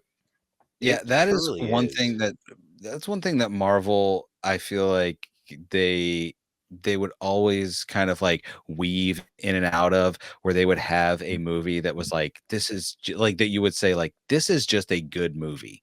Like this was like that. The Winter Soldier was definitely that. Like Civil War was that. Like they had movies that you're like, this is just a good movie. Like I could just watch this movie and it's kind of an amazing thing to see. I don't know. I don't know what. It's why I wish there was, like, I know they had Kevin Feige. Kevin Feige was the man the whole time, right? Like there was never a time that he wasn't in charge. Yeah. Like I do almost wish they had kept like the same stable of writers or something, or just kept Jon Favreau and Robert Downey Jr. around. I don't know, something, whatever it is, like just on all the movies, just to be like, yeah, let me put my stink on it a little bit to kind of like keep it. I don't know. I don't know. I don't know how to. I don't know what it is about this movie that makes it such a good origin story. But it's. I mean, it's the best origin story I would say out of any comic book movie. Like there are ones that I enjoy. Like I mean, listen, you could do a million Spider-Man origin stories, and I'll watch every one of them, and I'll like every one of them. You can do as much as people hate it. I will watch every Batman origin story. I love it. It's great. This one though was just like it's like you said, Rose. It was so I'm going to watch it again this coming weekend with Beth because I just watched it myself. Like we're all gonna watch it again, and I'm excited to watch it again because it is super rewatchable like that. Where not every MCU movie is like that, which is crazy. It just I don't know. It starting so strong. It's funny to watch this now. You're like, oh, you guys had a lot to live up to. It's crazy how some of these movies went. Yeah, seriously. Dude, Iron Man is like I think they chose a perfect hero to start off the MCU with. Like before this, like when you talked about Marvel, I knew a lot like the characters that they had prior, like the legacy characters that like I think that's what we call them now. So like Yeah. I knew about Daredevil, I knew about Punisher, I knew the Hulk, Spider-Man, obviously. And then I think the only one that like outside of those, like any MCU movie prior to Iron Man, I knew about in some way, shape, or form. The only one that I knew about from like a little bit was like Captain America. Like I kind of knew his story. I may not have known his story, but I did know I knew who he was. Like I knew who Captain America was. You'd recognize him if you saw him. You'd be like, oh, there's Captain America. But when you like the staple for me with Marvel prior to Iron Man, it was Spider-Man. I knew like Captain America and Hulk. Like those were like the big three of Marvel for me. And then obviously this movie completely shifted that and brought us Iron Man. And I was like, oh my gosh, this is so cool. And then it brings in Thor. And I'm like, what the heck? Like you talk about the Norse god Thor. And because I no frame of reference for the character of Thor in the MCU or in Marvel either. And so it's just all of that kind of coming together was fantastic. And specifically about this movie, what I liked about it is it gave us an origin story that not very many people were familiar with. Like we all know Batman's, we all know Spider-Man's, we all know Superman's. It's like, but you gave us a character that none of us knew the origin to. Yeah. Other than like crazy comic book nerds, but yeah, which by the way, I was not. Like I am like the one that comic book nerds hate because I was like I read like X-Men comics when I was like a little kid, and then I kind of fell away from all comics in all of their forms. And I did not buy one more comic until I think right before or right after they announced Civil War was coming out. I bought that to read it.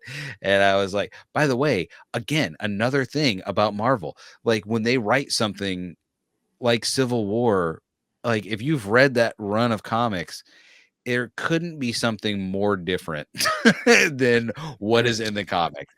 And it's like they had the concept, but not the freaking. Well, what's funny about execution. that, like they weren't like Kevin Feige like threw around the idea of Civil War, but it wasn't until Batman v Superman was announced that he's just like, okay, all right, yeah, no, let's do Civil War. We're doing it. Stupid. Just to like shove it to DC. Well, and that's the thing is like you think of how they made movies and wrote them. Again, a movie that absolutely shouldn't have worked on paper. Like it just was too much if you wrote it out, you'd be like, so this was where it all went wrong, right? They made this movie and everything fell apart. And no, like it made sense. It made sense for, I don't know how to say this properly, but for what the Civil War, the actual comic was, what they did for the MCU was like as close as a 1-for-1 as you're going to get, because you don't have Fantastic Four, you don't have X-Men, but it was like a perfect, for lack of a better term, like a perfect multiverse version of Civil War, where if those characters that are in the actual run didn't exist, this is a great stand-in for what you would expect out of that. So again, crazy. How how did they do this? Yeah. This story, like, it's killer. Like, it is one of the top tier Marvel stories told. Yeah, Definitely. And the fact that they got this straight out of the gate, like, it's crazy how good of a filmmaker Jon Favreau is. Like, I don't think he gets Straight up. enough credit for the movies that he's made. listen, if you can make an interesting movie about a food truck, you can make an interesting movie about anything. Dude, for real. Good point. Like, that is honestly one of my favorite movies of his. I freaking love like Chef is like, I'll watch that at least once a year. I do the same thing with Elf. Like, Yep. that's an amazing movie. And then I freaking Iron Man, another amazing movie. I feel like he By the also way- has one of the only live action Disney remakes that people actually enjoy and some would say is better than the original with the Jungle Book. That you were gonna say he was doing the new Moana, which trailer came out today as of recording. Yikes! I love how they don't even show Maui because they all know that we're going to be like, oh God. Yeah, we're gonna roast the ever living bejesus out of Maui. What do you mean? A new day for Disney is upon us, or whatever he said about DC. Yeah, totally. Yeah, but Jon Favreau as a storyteller is just incredible and does not get enough credit. No, I mean, it's funny. I was thinking about this. I'm glad I finally remembered, because I was trying to. This is why I say you need, or at least I need, time to ruminate on these movies before I actually talk about them. Matrix, but Matrix 4 gave it the wrong score. Anyway, oh yeah. So weirdly enough, I would compare this whole movie as an origin story for Iron Man to like your first kind of introduction to the Guardians of the Galaxy, like when you first meet Star-Lord and all that, and you're like, who the hell is this guy? Like, you want to know that's, I think the difference is, you want to know who these people are. Like, they're interesting instantly, and you're like, I gotta know more about this person. And I don't know that any other MCU origin, maybe Captain America, but I don't even think Captain America's, his was, well, okay. I was going to say it's not as good as the Guardians, but I feel wrong as I'm even thinking it. I just like the Guardians more, is what it is. Like, it's not that I dislike Captain America. I just like the Guardians so much more. But yeah, what, out of how many origins that we've seen in the MCU, that's 3 that have really been interesting or worth revisiting. I would I'll wait. disagree with you there. Again. I liked, there's more. I think rather, but of the I guess the main Avengers, my favorite origin is probably First Avenger. That's a good one. Yeah, I got a soft spot in my heart for that one. But yeah, looking at this movie story wise, I think this is definitely in the higher. I don't know if I'm quite in the 90s yet. I'm sitting at like an 89. Like it's right freaking there. I think that my problem is I think they stuck around in the desert just a hair too long. Like that, I think that's my only issue with it. I mean, this movie, I honestly didn't remember it was this long. Like when I saw it was 2 hours, I was like, really? And I actually had the opposite feel. Like I felt like this movie had a super good clip to it. Like it was just, but it didn't. It moved, but it didn't seem like it was like Marvel movies now. Like, okay, now this scene, now this scene, now this scene. We got to get to this. Hurry up and get to this. Like it moved naturally in a way that I was like, I was into. I don't know. It was I actually would put it high in the 90s as far as story goes, because I did think it was, I don't know. I think everything moved at a good clip. I'm sorry. No, I mean that's completely fair. Where are you at, Rose? So yeah, I think I'm with DJ. I think I have hit at least a 90 with it, because I think it just does literally everything right. The flow is amazing. I feel it's one of the best flowing MCU movies, and the fact that it was like the first one is just insane. Like it's never did I feel like the story lagged. So I think I'd be at a solid 90 for story. Fair. All right, moving on over to writing. This is a very smartly written movie. And it's hard to tell like how much of it was like improv on Robert Downey's part. Because he was like famous for that. Like just kind of coming up with shit on the spot. But it worked. Like everything he did worked. And it's crazy how well it worked. Because I mean he was really good at being like funny. He was charming. He was everything you want. Like he built like his like kind of he was the embodiment of who Tony Stark was. Like even Stan Lee said, like I couldn't have written Iron Man better if I tried. Yeah. And it's just like it's just him. Like Tony Stark is who like Robert Downey is. Was kind of born to play. Yeah. Yeah, exactly. Straight up. Like he's just that smart, quick-witted humor, just fast talking, smart guy. Like it's like it's crazy. He is so good in this role, and I think the script reflects that, or what little of the script I assume they had. Like it's hard to judge it based off of like just Tony Stark alone.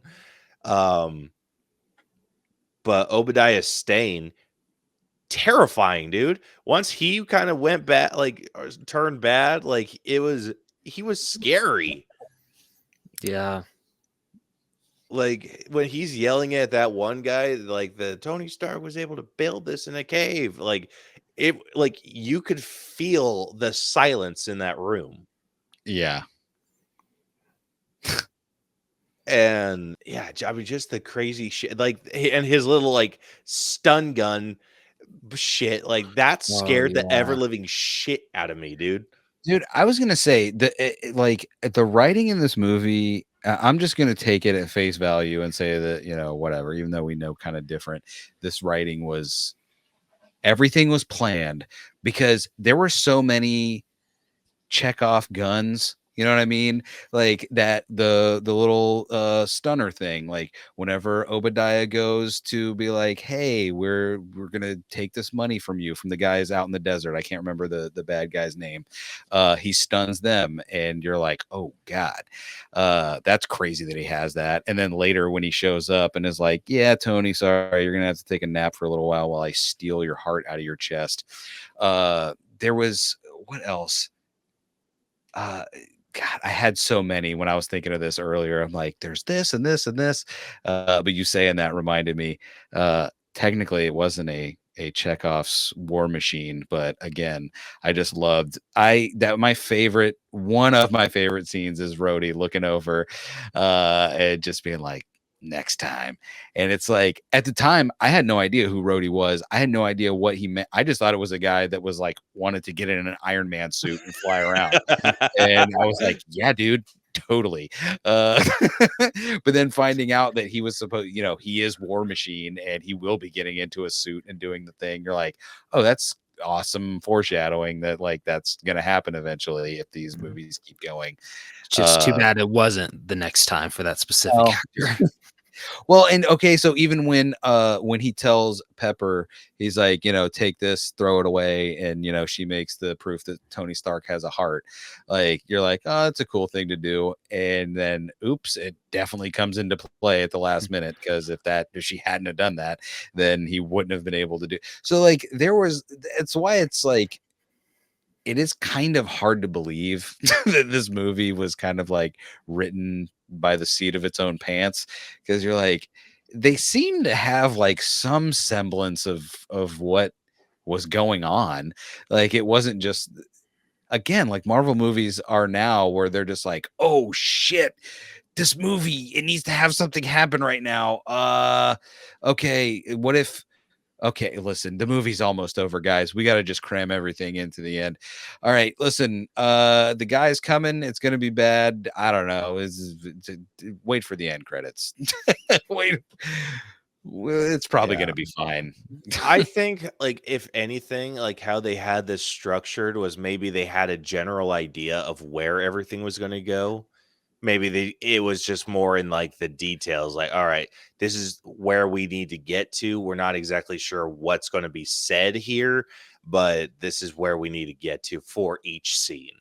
Yeah. And by the way, I think I'm thinking of Ant-Man Quantumania or whatever specifically, how that movie just kind of like the last 30 minutes were just kind of like, guys, we gotta end this thing, man. I don't know what we're gonna do, but we gotta just make this movie over in 30 minutes. So let's just do all the shit. And then dude, we left him in the quantum realm.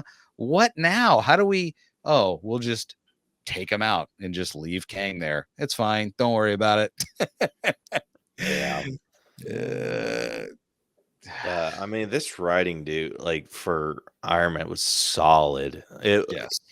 This is one I'm in the 90s. Like I will be at a 90 with the writing here. Like whether it was ad-libbed or written, like it was good. This is a very quotable movie. Yes. And from all parts too. Yeah. Like some of my favorite scenes, like I really like the scene between Tony and Pepper when she's swapping out the arc reactor and reaching in and she's just like, oh, it's pus. It's not pus, it's some amniotic or fluid or whatever he said. Yeah. I mean, how about the coolest moment in maybe all of comic book movies when you expect him to do the thing that happens in comic book movies where it's the end, he's got to be like, it was a training exercise, it was crazy, and he says, I am Iron Man, and you're like, hold on, they can do that? They can just reveal their identity. What? Yeah, dude, that was honestly because like I just remember, like I wouldn't watch it very often, but the Iron Man animated show, it always bothered me because they always had it like, oh yeah, Iron Man is just Tony Stark's bodyguard. Yeah. And like, what a stupid cover up. Well, I mean, they did reference that in the movie. They're like, I know, "People like, expect us to believe." like, Uh, and so yeah, that was crazy too. Like when he like reveals it, and because every superhero, every single one that we've had up to that point, excluding Blade, it's always like, oh, keep your identity secret, keep your identity secret. Like, no one knows I'm Spider-Man, no one knows I'm Daredevil, no one knows I'm Batman, and then it's just like, F it. Like, I'm Iron Man. Like that, iconic, absolutely iconic. That was, by the way, another thing, just speaking on, I guess, writing and story, like the thing about this movie that made like the future disappointing was like how Ironheart was good and not great. You know what I mean? Like watching this movie and being like, they got done in 2 hours what Ironheart really struggled to get across in like what 6 or 8 episodes or whatever it was. Don't get me wrong, I like Ironheart. I'm one of the, I feel like the few people that like, I enjoyed that show like from beginning to end. I have no real context for Mephisto, but I was super psyched to see him show up at the end. Spoilers. But like it was, you know, when you watch this and you watch that, you're like, this, like it seemed like a real a real upward or an uphill battle for them to get to like you to care about this character. But it's like it's almost like the show didn't have faith in itself when you look at like what Iron Man was, because Iron Man, like, I know she's not supposed to be Iron Man, but it's like she can have that same kind of bravado. That it's okay. Like if guys don't like it or whoever decides, oh well, she can't be exactly. Who cares? Like just do it anyway. People like assholes like me said Robert Downey Jr. couldn't do it at the time, and look how wrong I was. So I don't know. It's yeah. So where are you guys sitting with your writing grade? Me personally, I'm sorry to say, I'm in the 80s. I'm at an 88. The biggest writing problem I have, and I got this with my rewatch. I felt that the whole like becoming like romantic relationship between Tony and Pepper, I thought that kind of went a little too fast for me. Just how they, I don't know how they start where Tony doesn't really pay that much attention to Pepper. And then all of a sudden, like at the at what like that banquet or something that he goes to, like all of a sudden he starts to like see her in a different light, and just I don't know, just it went a little too fast for me. I'm like, I think that they should have maybe I think that maybe they should have set the groundwork in it for them in this movie, and then they don't become like a real thing until Iron Man 2. Well, I mean, technically, I because that honestly, it's funny that you say that, because that was one of the things that I kind of liked about this movie, because it was like a almost like a mini cliffhanger, because at the end when he is like reminding her of like, hey, remember when we had our little moment, and she's like, oh, you mean when you left and you did, like, she basically was kind of gave him the like, get out of here, like she was playing coy with him, like clearly she wasn't like rejecting him. But I actually did. I noticed, I don't know if they did it on purpose or not, but I like the fact that he did not get the girl at the end, that he clearly was like, I wanted this to happen. And she was like, I'm not quite garbage yet. So by the way, one of the, again, top 10 greatest lines in that movie, like, I do this and this and that, and I take out the trash. Like, get the hell out of here, when she says it to that reporter at the beginning. Dude, hardcore. That was, oh my god, ice cold. But yeah, it's funny because I actually I like that he didn't just win all the way around. She was like, no, we can relax on that for a second. Dude, you want to know one of the biggest misses that I feel that I wish that they would have continued on with this, like from this movie, is the Iron Man voice. Like when he goes to Afghanistan and starts blowing up those tanks and like basically like goes and grabs the guy that imprisoned him, pulls him out into the crowd of people that like he's gonna freaking bushwhack or get bushwhacked by. And he like when he's flying off and he just says, "You're all yours." Like that voice that he has, like the alter sick. I wish they would have kept that around. Like I love altered deep voices like that. In fairness, it does track with Tony though that he's like, I am Iron Man. You're gonna hear my voice. I am still very vain at heart. And I need everyone to know it's me, baby. Not Justin Hammer, Tony Stark. Oh man. So where were you at, DJ, for the writing? I gave writing a 95. I very much, Again, taking everything at face value of like just assuming that they just wrote this movie and then made it. I don't know. There wasn't much to be like. I'm probably wrong, but I felt like everything got paid off that needed to get paid off in this movie.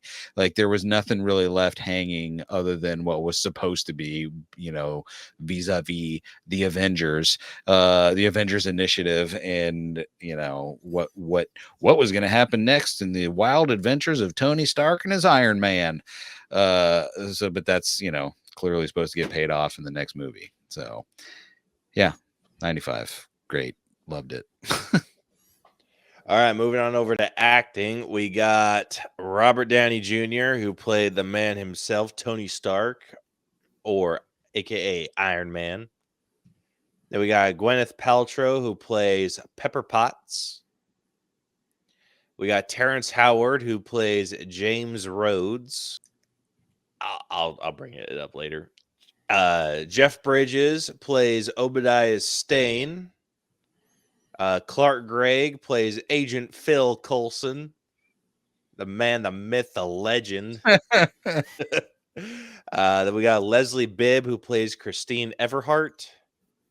Sean Tube, who plays Jensen, and that's it in terms of like main cast. I wanted to bring it up. I know Terrence Howard, dude. I really liked him as Rhodes. Like, listen, I grown to love Don Cheadle more? Yes. Do I feel like Terrence Howard would have made a kick-ass War Machine? Also, yes. Well, it's funny. Yes and no, because like Marvel, at least in this first couple phases, man, they could do no wrong in casting. They were amazing at casting everything they did. I will say, I am glad that Terrence Howard. I don't know if Terrence Howard, because he is a great actor, but like seeing what Don Cheadle has done, like I don't know, man. Like I really can't see it any other way. Like I'm a big Terrence Howard fan, even with his crazy math and all of his craziness. I love it. Literally, this guy is Can I tell you something? Do you know who should have played Kang the whole time? Terrence Howard. Motherfucking Howard. Because that actually would have worked really well. I've been on board for that. Like, because by the way, everything could have worked out fine. All of a sudden, you're like, what is this guy doing back? Why is Rhodes back? And he's like, oops, I was a variant the whole time. I was a Kang variant, and I got sucked into the timeline by whoever. And he's what is that guy? He's Jonathan Majors without the controversy, but all the crazy. So yeah, dude, I think it's interesting to think this. I think Don Cheadle, why his War Machine has and James Rhodes has succeeded so well is he was able to like distinguish himself as his own character. Mm-hmm. Terrence Howard, I think, more reflected Robert Downey Jr. in terms of like the energy and like how they spoke to each other. Like they were both very quick-witted with each other. And I think that their chemistry was really strong, and it was almost like like I said, a reflection. Like they were basically like the same character. And that where Yeah. Don Cheadle is able to like distinguish himself a little bit more as like his own person. Well, it's what's funny about whether it's Terrence Howard or Don Cheadle, like if you're going for the buddy dynamic like that, it's why I could never really get into whenever Anthony Mackie became the Captain America and then the new Falcon showed up. Like I never fully bought in to their thing like I did immediately with Robert Downey Jr. and Terrence Howard, like, and even the way he was able to do it with Don Cheadle when you're like, this is a different guy. And it still somehow worked. Like, I don't know if that's like, I don't think Anthony Mackie is like a worse actor than Robert Downey Jr. Like I like him a lot as well. I just, for whatever reason, it just didn't. You know what I think it is? Because I've had the same thought. This is what I think it is. The dynamic between, like, just comparing Anthony Mackie's dynamic with other characters, like his connection to Steve, it was a very, like they were equals, more or less. Like the one didn't feel like a sidekick. Really, like we knew that Falcon kind of was the sidekick, but it didn't feel like that. Whereas the way that it was that he was acting with the new Falcon, it was more of a trainee situation, and then it was like in flight that they were supposed to kind of be like sidekick, and I think it was odd. Like there's a different dynamic between Sam Wilson's Captain America and Falcon versus Steve Rogers Captain America and Sam Wilson's Falcon. Well, yeah, and especially like in this movie, like Terrence Howard, while not super powered, he clearly was, equal is the wrong word, but I'm going to say equal to Tony in the sense that he's like, he could give Tony, he had something to offer Tony in the way of like, I'm here. I can, I can call off the missiles that are coming at you. You know what I mean? Like he had, Tony wasn't helping him. They were helping each other. So yeah, I just said what you said, but different. It was just, I don't know. I don't know. It's hard to distinguish like exactly what the difference is between Terrence Howard and Don Cheadle, the biggest I say difference, and I know it's Don Cheadle's Rhodes would have played it different, but when he was like talking about the suit, and like when he was flying through Afghanistan and like basically like attacking those planes, and everything, and when Rhodes called him and he's just like, yo, do you have any tech out here, blah blah blah, and when he called and he's just like, who's this? And, and like giving him shit about it, and he's just like, and then like he immediately follows it up, like when he calls him, like when he's like, oh, gotta go, and then does his thing, and then ends up getting like freaking smoked, and then hides underneath the plane, and then he calls Rhodes back, and he's just like, here's the thing, and he's like, who is this? And he's just like, oh, it's me, it is me, and like starts panicking, and then it's just like, it's me, I'm in the suit. Well, it's almost, I will say this, because I'm trying to like figure out what the difference is too. It's almost like this version of Rhodes and Tony were like very close friends, and the version of Rhodes we get with Don Cheadle, it's almost like they grew up together, or like, because like Don Cheadle is just like, he seems like a warmer guy anyway.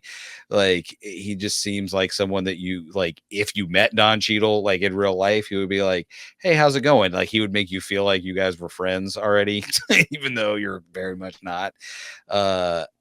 And I don't know. I don't. Again, I didn't dislike Terrence Howard. I mean, I would love to live in the multiverse where he did get to go the whole distance and see how that all worked out. But I mean, listen, I put my name today as Tony Stank as a tribute to Stan Lee and Don Cheadle's Rhodes roadie, because he's like, yes, this is very much Tony Stank. So yeah, I don't know. Terrence Howard, great. Don Cheadle, I mean, gotta pick Don Cheadle all day.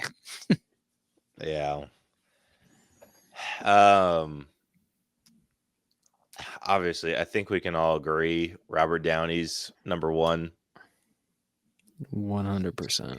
I'm listen, it's honestly a tie for me between him and what's his face, Obadiah. Like yeah, Jeff Bridges Daniels. Jeff Daniels. Wrong one. Wrong Jeff. He was so good in this. It's a shame that he had to die. It's like it was such real. Dude, because like the guy, whoever it was that was out in the desert, like that was a good bad guy, but he just looked like a good bad guy. Like there was no dynamic aspect to that guy. He was just a bad guy. But man, Jeff Daniels here. I'm kidding. You know, he goes from Dumb and Dumber right into this, and I'm like, wow. No, he just, I don't know. He's just, it's like you said, like you could feel the heat like radiating off of him when he built this in a cave with a box of scraps. Like, okay, how about when he goes in and Pepper is downloading those last bit of files and he's talking to, he's like, I know what you're doing, and you're like, oh shit. It's happening. And just that whole thing, and I've seen the movie a million times at this point. I watched it again and still was like, oh yeah, he didn't know what was going on, because he turns on the computer and he's like, son of a bitch. It's like, I thought he did know what was going on. I really did. And by the way, again, another Chekhov's gun. Oops, there's Coulson there. Hey, I'm showing up for your schedule or your scheduled whatever. He's like, perfect, awesome, let's go right now, interview. So yeah, I don't know. It's hard because, like, you know, Robert Downey Jr. amazing, but I'm like, I don't know if Jeff Bridges doesn't barely edge him out for me. Dude, it is really close because he is my number 2 as well. His performance as Obadiah Stane, crazy. Like, I remember like how crazy it was when when Pepper went in to download all the stuff, when we basically found out. Yeah. Like they that, knew like, everything. Yeah. Or like, did everything. Insane. Absolutely insane. So yeah, okay. I mean, I will say, okay, I'm sorry. You just reminded me. I have to say this about the writing. I thought this while I was watching the movie. Whenever he went to his ironmonger and was like, "Finally, I have my precious. I'll put it in here and it'll power the whole thing." And I'm like, how did he know what kind of plug to put on the end of that thing? Dude, same thought. Same freaking thought. It's like super. I'm like, that must be like a universal plug in system or something. That's crazy. Okay, I'm sorry. You know what? Actually, thinking about it, he did have the blueprints. So he had the Mark I blueprints. So, and then obviously, like, he's not gonna Tony's not gonna do a crazy like big surgery to change the plug-in system Yeah. to his arc reactor. Like that's just Wow, he's Tony's gonna just crazy. take what he gets with that situation. So By I the mean, way, again, that was another payoff when he's like, how'd you solve the icing problem? Like, that's when you're like, oh shit, it's about to happen. And like, oops, turns off what icing problem? Yeah. oops, I'm smarter than you. Jeff But then he had the Daniels. freaking other, like, because the way that he's just like flying there for a second, you're just like, yeah, you goddamn right. And then Yeah. then he starts like sparking out, and you're like, oh yeah, he has the arc reactor that's not meant for this.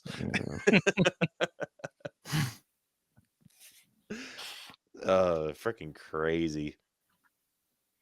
Who's your guys' number 3? Or I forgot, is Rose is yours? No, so my number 2, actually, I'd give it to Gwyneth Paltrow.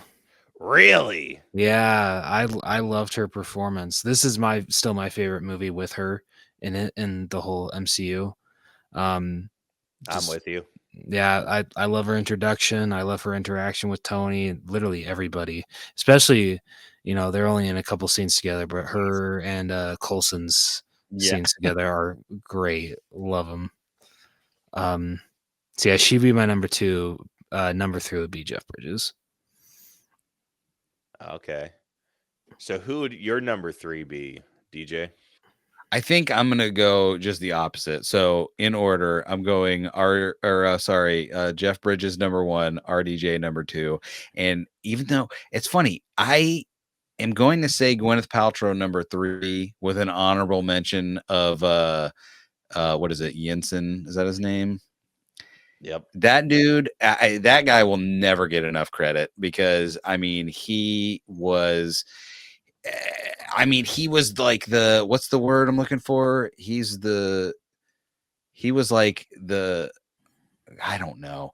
He was great. He was the muse. I'll say that. He was the muse for Tony to be able to do this, because like if Tony had just been saved and they just left him in a cell by himself, the odds of that happening are much less than, with him having this guy to talk to and get back to his family. And then again, one of the best written parts in this whole movie was when he's like, I'm going to see my family, and then you realize that his family's dead, and then he says it and you're like, oh my such God, a gut punch. heaven.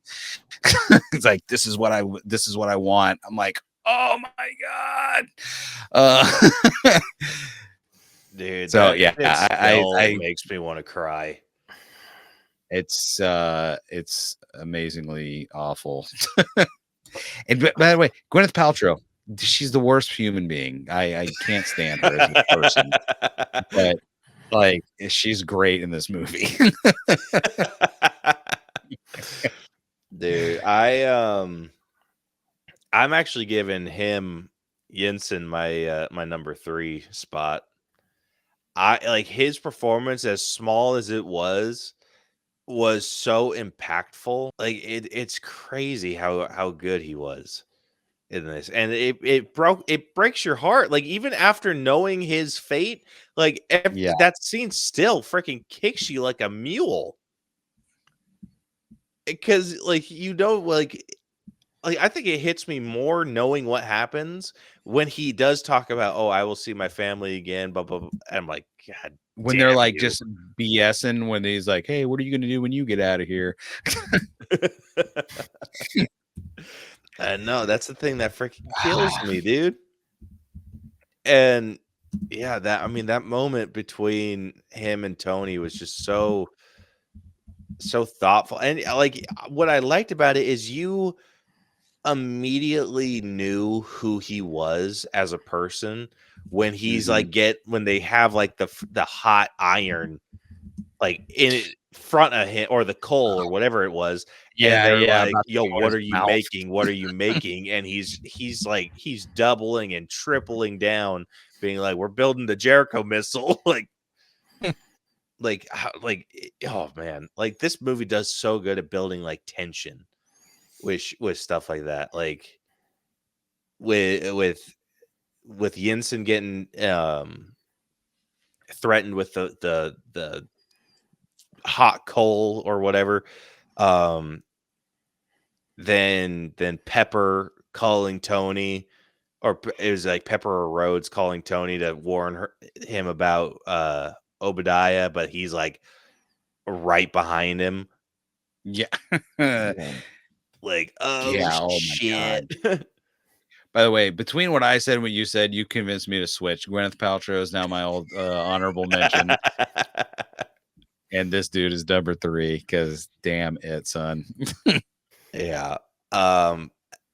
Acting, I think I'm gonna be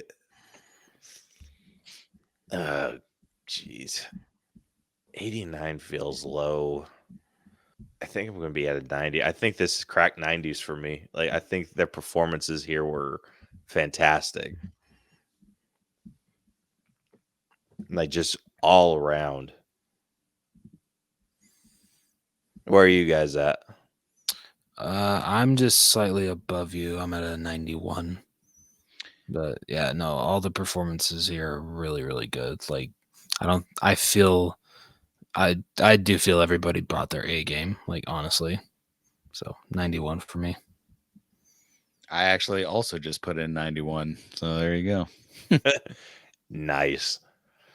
All right, moving on over to character development.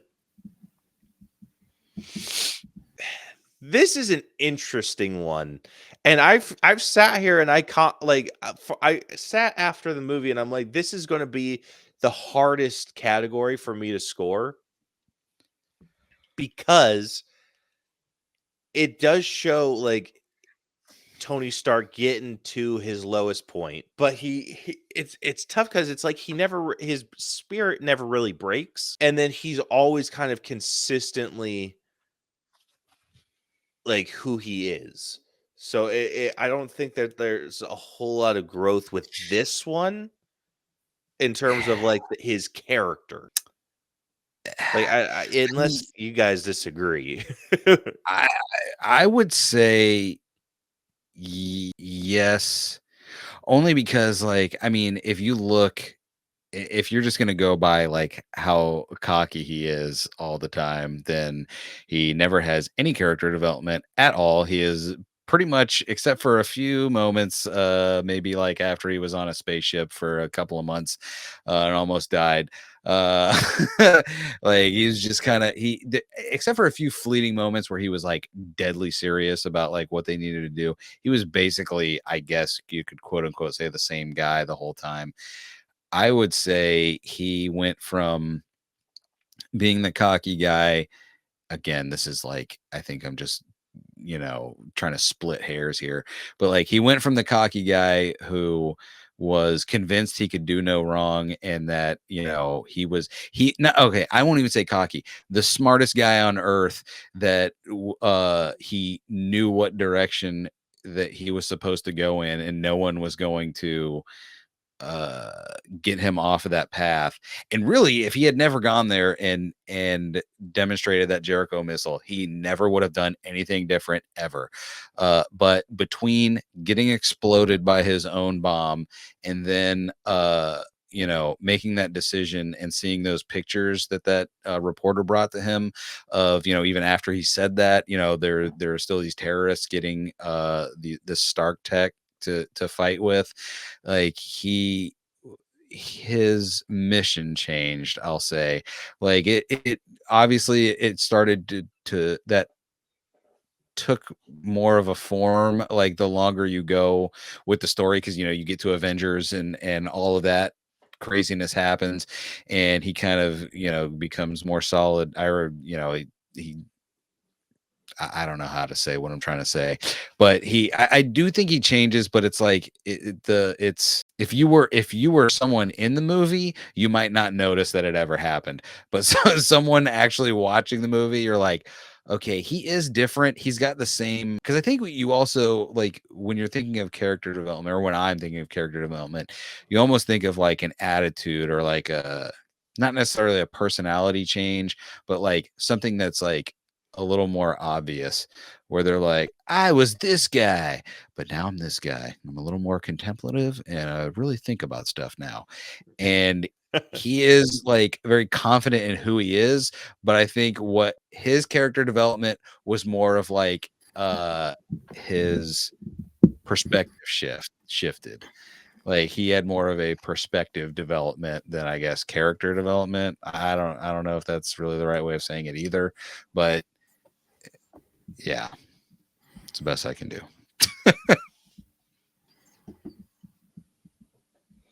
I could give you that for sure, or like see that perspective. Like I think like you just saying that like the where it wasn't really a character change, but it was more a mission deal. Like that's interesting.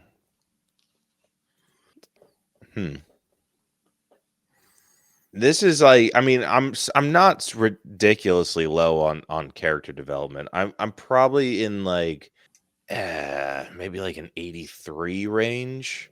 Like it's definitely above average, which my average is like 75. It's definitely above there, like for sure. It's just not quite into the like overly exceptional range, which I'd say is anything 85 and higher. I can get behind that because I didn't know how to really score this, but I'm like, oh, it wasn't nothing, but it wasn't like, I just don't think it's the what you would normally, if you were going to point at like something and be like, this is a great example of character development, this is not the movie that you would pick. Not that there was, because there was none, but because it seems more subtle, I guess. Yeah. Where are you at with it, Rose?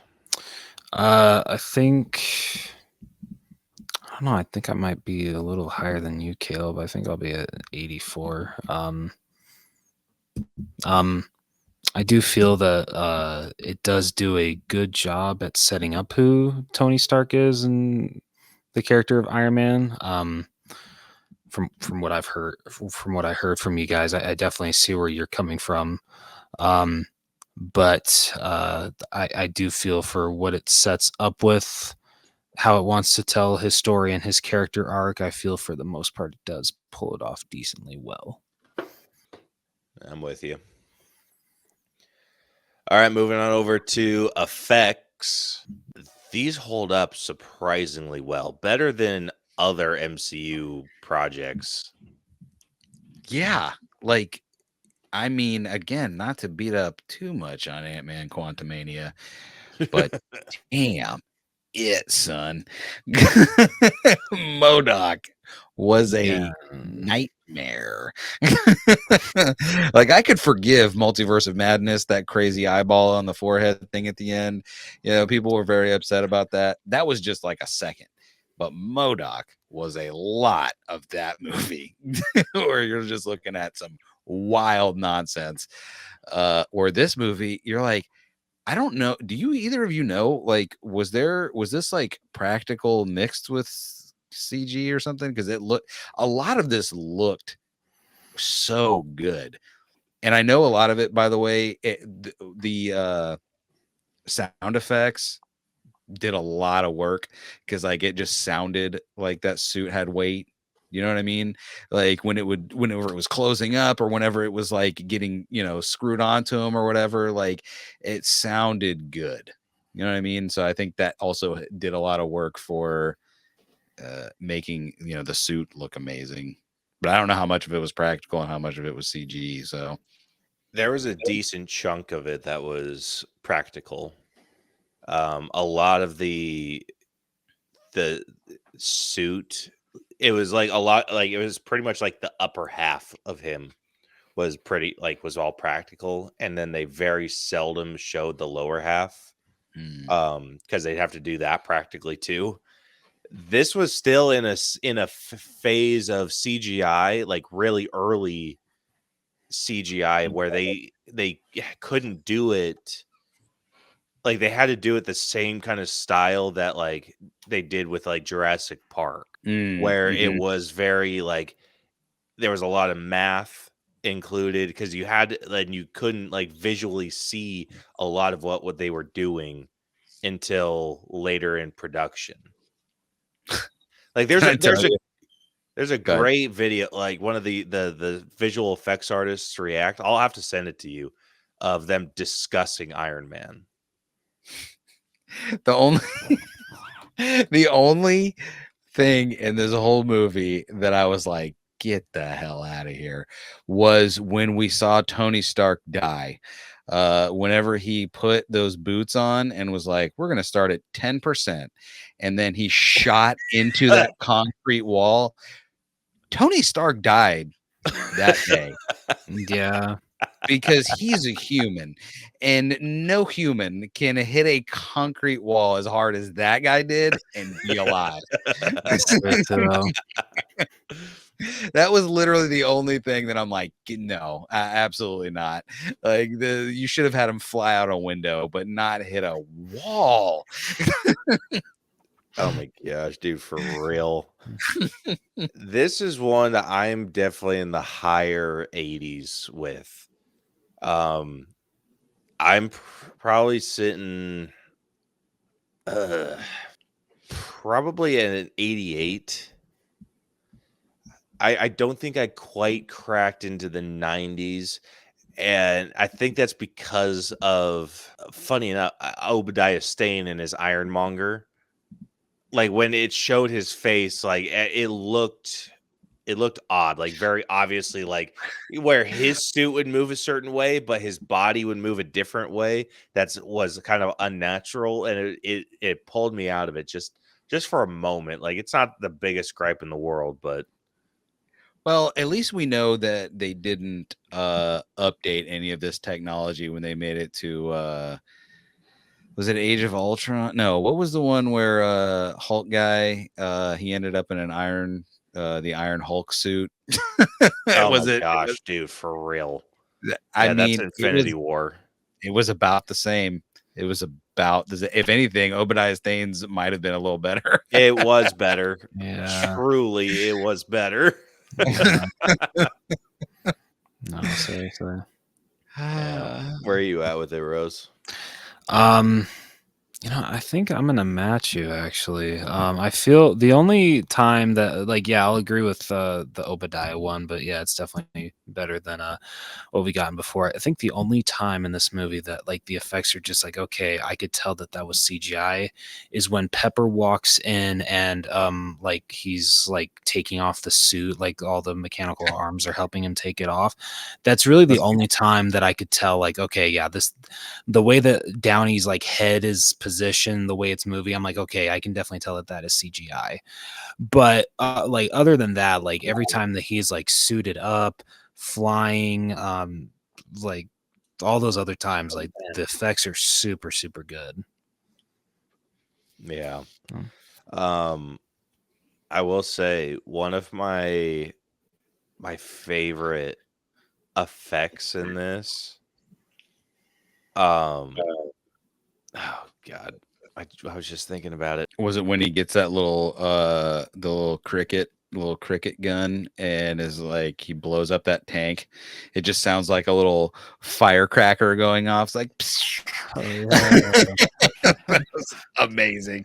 Yeah, well, that was one of my favorite shots, is when he gets hit by the tank and then this crater, and then he like is crawling out, and you see like the smoke or the ash or whatever like across his face. That scene is still freaking bitching. But no, I was talking about the with the stun thing, when it's like when they activate it and it's just all the veins in their body start like kind of like popping out of their head, like crazy. It looks super good. All right, by the way, on over to wait, first of all, I didn't do my score yet. Okay. But I wanted to say too, as far as effect, like straight up practical effects went, one practical effect that I enjoyed very much was at the front. or at the beginning when he was leaving the cave, and just, I mean, I don't think we've talked enough about how many people just got straight up killed in this movie. A lot of them burned to death. True that. Vis-a-vis Iron Man going, yeah, I don't have guns yet, so let me just set you all on fire, which was insane to watch. I was like, oh my God. Dude, Mark I'm giving it a is 90. sick. I'm giving it a 90 because like I grew up with shitty movies, like bad CG, bad practical, all of it. And like talking about what is it, Jurassic Park? Like this is a movie, like Jurassic Park was what? That was like the 90s or something though, right? Am I right about that? Or was that the early 2000s? No, Jurassic Park came out in the 90s. That, I mean, that Jurassic Park came out, that movie was like, you know, the master class of mixing practical and CG, and literally nobody did it even half that good forever, it seemed like. And I know there were movies that did it, you know, started doing it well before Iron Man, but like, I don't know, like this, the fact that these held up as well as they did is why this movie, I think, did part, or a big part of the reason why this movie did so well, because Robert Downey Jr., Jeff Bridges, all these guys. I'm kidding. Or sorry, Jeff Daniels. I messed up my own joke. I was gonna say, like, oh no, you got that one right. Damn it. All the best actors in the world could not have saved this movie if the CG was ass. They'd be like, wow, these guys were really cool in it, but this looked like nothing. This looks like just, yeah, what used to be on Netflix whenever Netflix first came out. Just nothing movies. So yeah, I don't know. I give it a 90. I think that's, I don't know. I appreciated where this movie was for the time. I'm with you. All right, moving on over to music. This movie had a pretty bitchin' soundtrack. It did.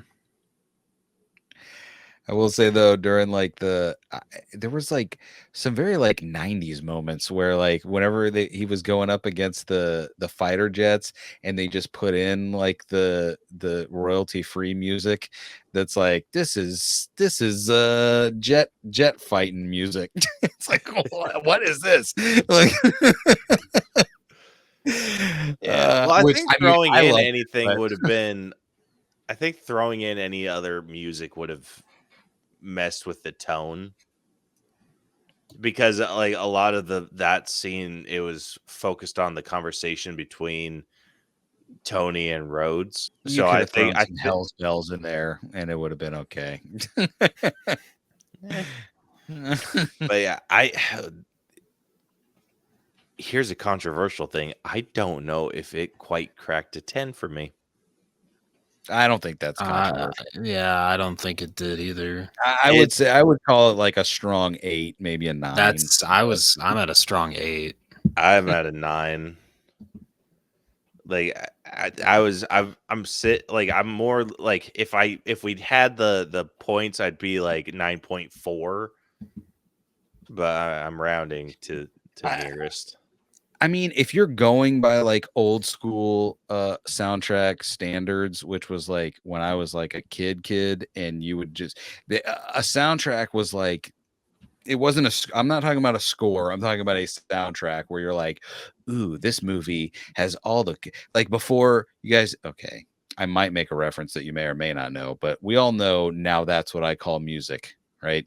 The CD, like that's what soundtracks were back in the day. It's like there's no way you could get all these songs on the same CD, but sometimes there were like these movies that like, yeah, we got all these cool ass songs on here that you can get. Like this was that, like before, I don't know if Captain America or Thor did it, but like there was no what is it, like recognizable Sting, I feel like, until the Avengers. You know what I mean? Like you just, yeah, I would agree. like you had cool music in the movies, and again, I'm sure I think even Captain America did try and make their own little Captain America sting, but nothing stuck until Avengers. Yeah, I mean they do, but it's also like with Avengers, it's like if you say hum the Avengers, I can do that. If you tell me to hum Captain America's, I couldn't. But if you played it for me, I would be like, "Oh yeah, that's Captain America." Yeah. So it's like that level of recognition, which is not. It's the same deal with Iron Man. I think they tried doing a score, and it's just like, yeah, you're not quite there. Yeah, that movie, that would have been a completely different movie if it was scored instead of a soundtrack, because it's not that type of movie. Yeah. Yeah. All right. So, and what did you say? You were at an 8? Yeah, I'm going 8. Okay. All right. Moving on over to costumes. It's hard for me to not give this a 10. I'm giving it a 10. Like same you here. can't. It's even if the Ironmonger wasn't one of the coolest looking bad guy versions of Iron Man, like it doesn't get cooler than Iron Man. Like it was so crazy that this thing that nobody knew or cared about ended up being so cool that people were like, we need more of this. We need more of this, please. Yeah. Like the Mark 1 armor, amazing. And then the Mark II, I freaking loved the Mark II. Like what you were saying, Rose, the freaking chromed out Iron Man suit, sick. And it made me excited for War Machine. And honestly, did not disappoint. The War Machine armor, freaking dope as hell. Oh god. Especially when he started like getting like where it's like the super big torso and like looks oh god damn, freaking love that shit. Where he looks like a goddamn tank. Loved it. Absolutely loved it. And then classic the Mark III was sick. Like I freaking loved it. Like there was nothing about this that didn't just get my nerd my nerd self just like flipping out. By the way, the thing that makes this a 10 for me, because I'm thinking about, like, I'm looking at my own shirt now, like, I'm just looking at this. That suit did something that I feel like is impossible. Like I'm sure again that there are other instances where this has happened, but like there's no silhouette to this. Like you couldn't see Iron Man for the most part out of context as a silhouette and be like, oh look, there's Iron Man. Like I would say 9.5 times out of 10, like that is part of what makes a suit like so amazing. You know what I mean? Is like you can recognize it anywhere in any of its forms. And somehow impossibly, again, on the pilot episode, they got a guy, basically. They're like, it's the silhouette of a guy. And everyone was like, we love that guy. Let's do more. Does he have a cape? No. Do you care? Not even a little bit. So, yeah, I don't know. Like, this is great. This is an easy 10, I feel like. Yeah. Iron Man is an interesting character because like that's the thing that's kept me from giving 10s is the silhouette not being recognizable. Iron Man's an interesting case because I don't feel like you don't get a complete silhouette of Iron Man without the arc reactor. That's true. So the arc reactor is kind of a dead giveaway. Like if you were to like with your shirt, like if you were to black out Iron Man completely, if you covered the arc reactor, it's just like, okay, yeah, that's just some dude. But the arc, because it glows, it's like it throws off the silhouette just enough where you're just like, I know who that is. Yeah. But like, I mean, other characters, like, I mean, Captain America, like, he's got that silhouette with the freaking shield and everything. Like, they have something like a distinguishing feature. Iron Man's the one that it kind of cheats the silhouette Yeah. problem. That's fair. All right, last up we got personal scores. Rose, you want to take this one first? Yeah, sure. Yeah, this was such a solid first movie, not only for the Iron Man franchise, but just the MCU. And it's just a great superhero movie altogether. From the casting, the story, action, effects. This is one of the best origin superhero movies I've ever seen, and it's crazy to say that. Hell, was this? How old is this movie? It's like Let's see. 13 years old. Shit, yeah, Yeah. it's crazy to think that. Wait, is that right? It might be older than that. 18, 19, 20, 21, 22, 23, 24, 25, 15, 16, 17. What did you say? I said 13. 17. Jeez. 17. Holy shit, dude. That Damn. is crazy. Am I doing the math right? 2008 to 2018 is 10, right?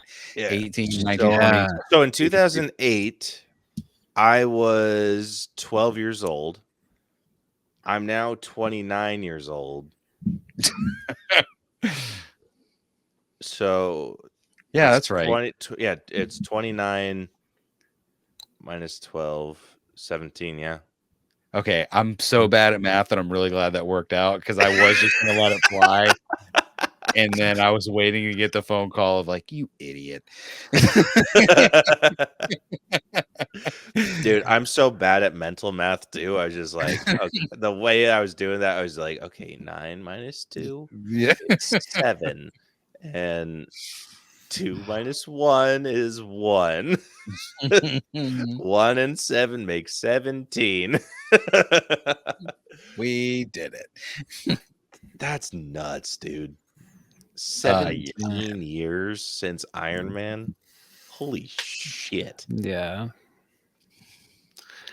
But personal score, I'm at a 91. All right, where are you at, DJ? So this movie, I feel like, did the impossible. I mean, I've said it, I feel like, a million times during this episode. And it, again, 17 years old. And I watched it a week ago. And it is, I would be, if I had no context for the MCU at all, and this was my first thing I ever took in of it, again, now in 2025, I would be super stoked to see what was coming next. Because I mean, even now, it's just, I don't know. It was everything you would want in an origin story, and again, a pilot movie for an entire universe of movies.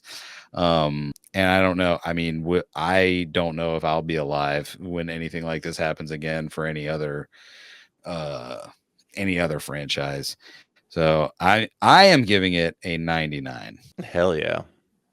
The end. Caleb was attacked by a bear and he did not win. So it looks like Podcast yeah. Dom podcast Bros, over. here we come. Yeah. One chapter closes, another one begins. Yeah, what is it? God closes the door and opens the window. All right. Did you submit it? Oops, I'm so sorry. I thought you were gonna say your thing, Caleb, or did you already and I missed it? Huh? Oh. Yeah, I will. Sorry. No, you're good. I submitted it. Okay. I am giving this movie I'm a little bit low. I'm lower than both of you guys. I'm sitting at like an 86 with it. It is I know Wow. it is one of the better, like, more rewatchable MCU films. I like, it has a lot, like, there's a lot of nostalgia behind it for me. But I did find myself kind of like dozing off, or not dozing off, just like not paying attention at times, just during like the slower bits that I was like, okay, like, so I think there's a little bit of like of stuff with the rewatchability, but it's not bad. It's definitely one of the top tier MCU movies for me. It's just not one that I like immediately jump to when I'm like feeling nostalgic for the MCU. Fair enough. Yeah. So anyway, I'm giving it a 90 or an 86. I heard 96. All right. All righty. So with that concludes this week's breakdown. Going through these categories real quick, starting off with story. We kicked it off pretty well, sitting at a 90.67. Writing got a little bit of a bump, sitting at a 91. The acting is on the same level as the story, sitting at a 90.67. Character development is our lowest category, sitting at an 83.33. These effects are got a pretty chunky bump, sitting at an 88.67. Music is sitting at an 8 out of 10. The costumes are sitting at a 10 out of 10. And then our personal score averaged out to a 92. So with that, the final AllBros letter grade for Iron Man has come out to an A-. I like it. Yes, sir. Hell yeah.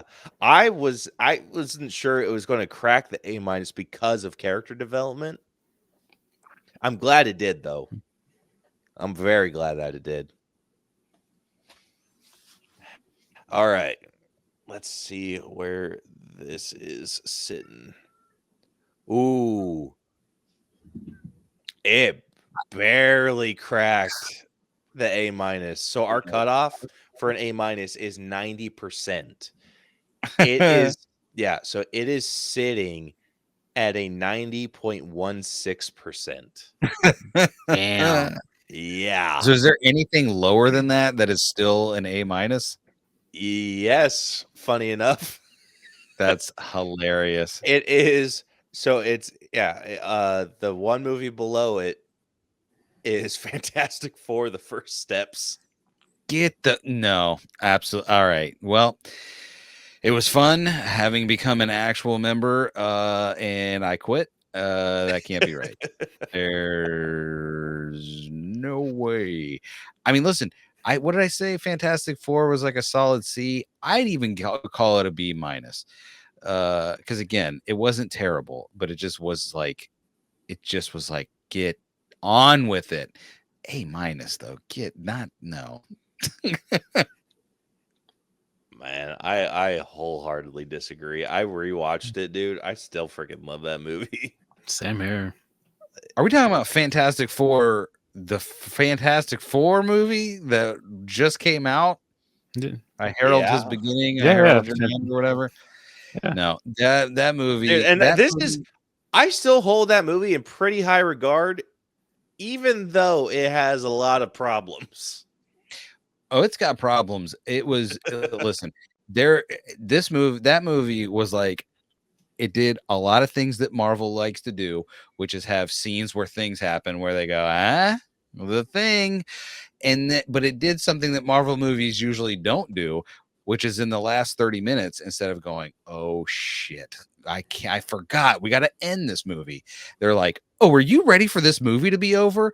Guess what? The movie's just beginning. This is the only 30 minutes anyone's going to ever care about. Check this shit out, everybody. And it was the coolest. That last 30 minutes was the coolest movie I ever saw. I was like, where was this? The whole movie. Where was this? The whole movie. So yeah, Fantastic Four: First Steps. That's what we graded, right? Yes, definitely. All right. So do you guys want to hear? Well, I mean, we were already kind of on that road. So you want to hear what its So going through, it is also sitting above Thunderbolts. It is above Rocket Man. And so Thunderbolts and Rocket Man, we are in B+, the B+ range now.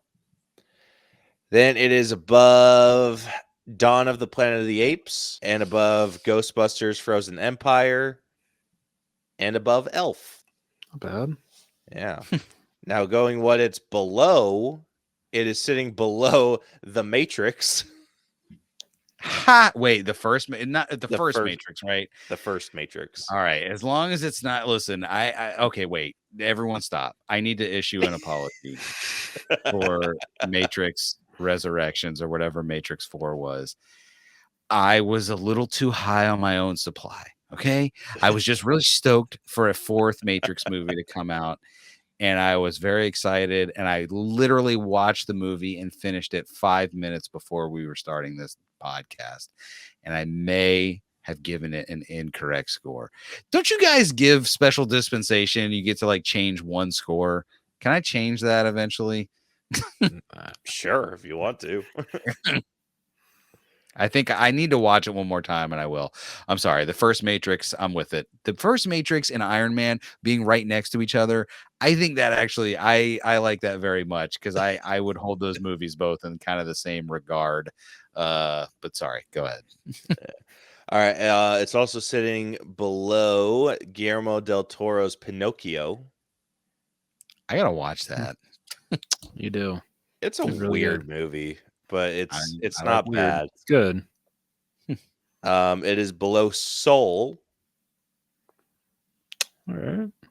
It's below Us, and it is below 1917. I have not seen Us, 1917, or Pinocchio. So there you have it, folks. The worst AllBro. All right, like we said and alluded to, we have officially have an official MCU ranking for these movies now. And I think some of these are going to piss people off. All right, so do we want to do top to bottom, or we want to do bottom to top? I want to do bottom to top, personally. Yeah. Bottom to top. All right. So starting off at the very bottom, we have Ant-Man and the Wasp. Really? Yeah, which is sitting at a C. I would have Damn. traded another Ant-Man movie for that one. Honestly, same. Yeah. All right. Then we got Thor: The Dark World, Yeah, which that's is fair. which is at a C plus. Oh man, this one hurts a little bit. The Incredible Hulk. The Ed Norton one? Yeah. Damn. Then it's Captain America: Brave New World. All right. I hate. Well, those two need to be switched. Go ahead. Yeah. Then our only B- movie, Thor: Love and Thunder. That should definitely have been. Hey, I know way this lower. one. I know this one hurt my heart a little bit. All right, now we're in the B range. We have the Marvels. I was gonna say that can't be right because you haven't said the Marvels yet. No, the Marvels made it to B. That's impossible. Who did that? You guys didn't do it. Who actually did this? Nope, that one's all us. Yeah, we actually enjoyed that movie. Sorry, DJ. Then Ant-Man and the Wasp: Quantumania. All right, yeah. What the hell is wrong with us with that one? Then the first Thor. Okay. Then Yeah. Thor Ragnarok. Yeah. Then Age of Ultron. Then Doctor Strange. Then Iron Man 3. Captain America: Civil War. I just need to everyone listening at home, you heard it right. Doctor Strange is below Doctor Strange and the Multiverse of Madness. Go ahead. Yeah, not proud of that. Yeah. Then we got Captain America: The First Avenger. Wait a minute. Hold Really, on. Civil War got Was lower below- than the yeah, first the Avenger? First Avenger. So wait, how many Shit. are left in this list? We're only. Let's see how many. We've only done 14 of 132 at this point. 38. Damn, this list is Yes. insane. You need to re-put this at the front without me talking. Be like, hey, I just wanted you guys to know this is our list.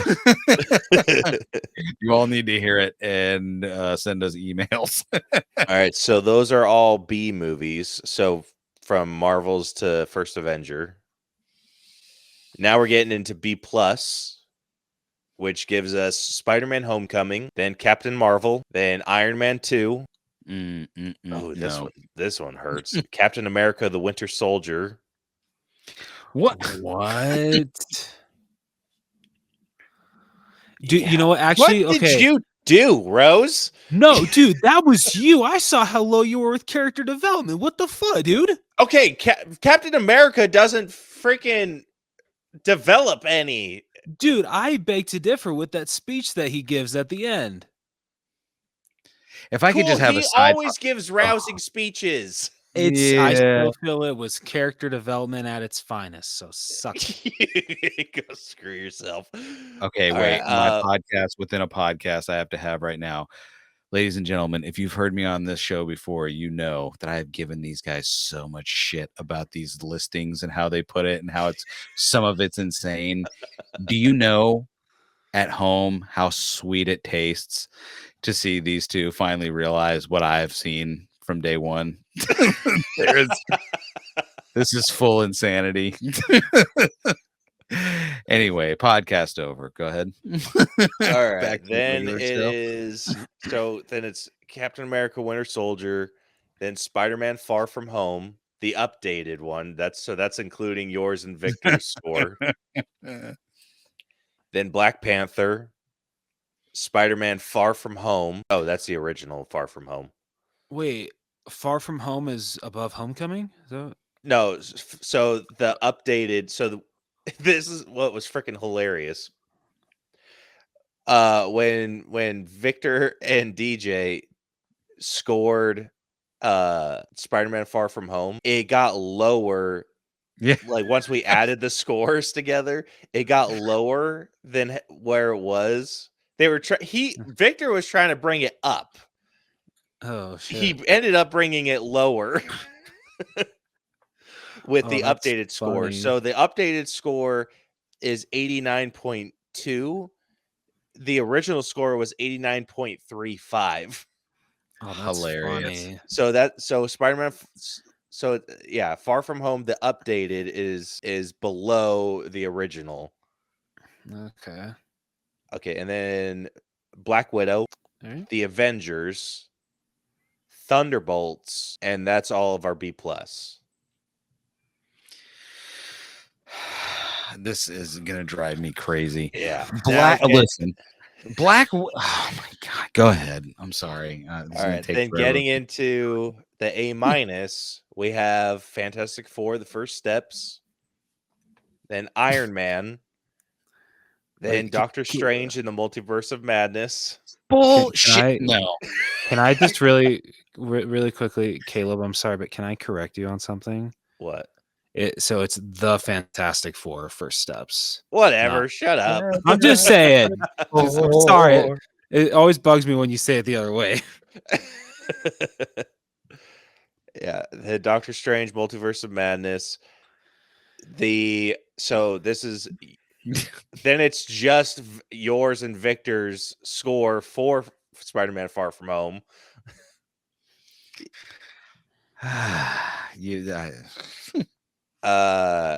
And then it was then Shang-Chi, The Legend of the Ten Rings, Guardians of the Galaxy Volume 2, The Eternals, Black Panther: Wakanda Forever, Avengers: Infinity War, the first Guardians of the Galaxy. I'm sorry. And- Wait. So Wakanda Forever is higher than the original Black Panther, is what you guys have come up with. Wakanda Forever, yes, it is above the first. What are we Black doing? Panther. Why? I don't even know why I came here tonight. All right, man. We keep can going. look up like how this happened. And then then Avengers Infinity War, Guardians of the Galaxy, that's all the A-.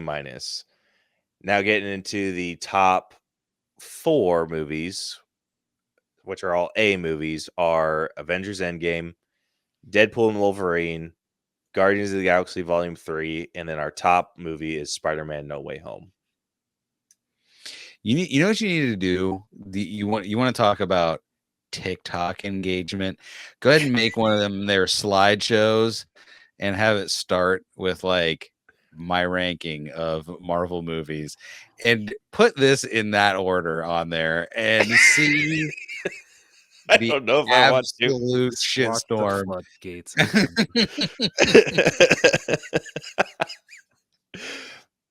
All right, let's go to this page real quick. And when or if you do, please tag me in that because I would like to get all the notifications as well. Be like, oh look, there's another 1,000 that showed up.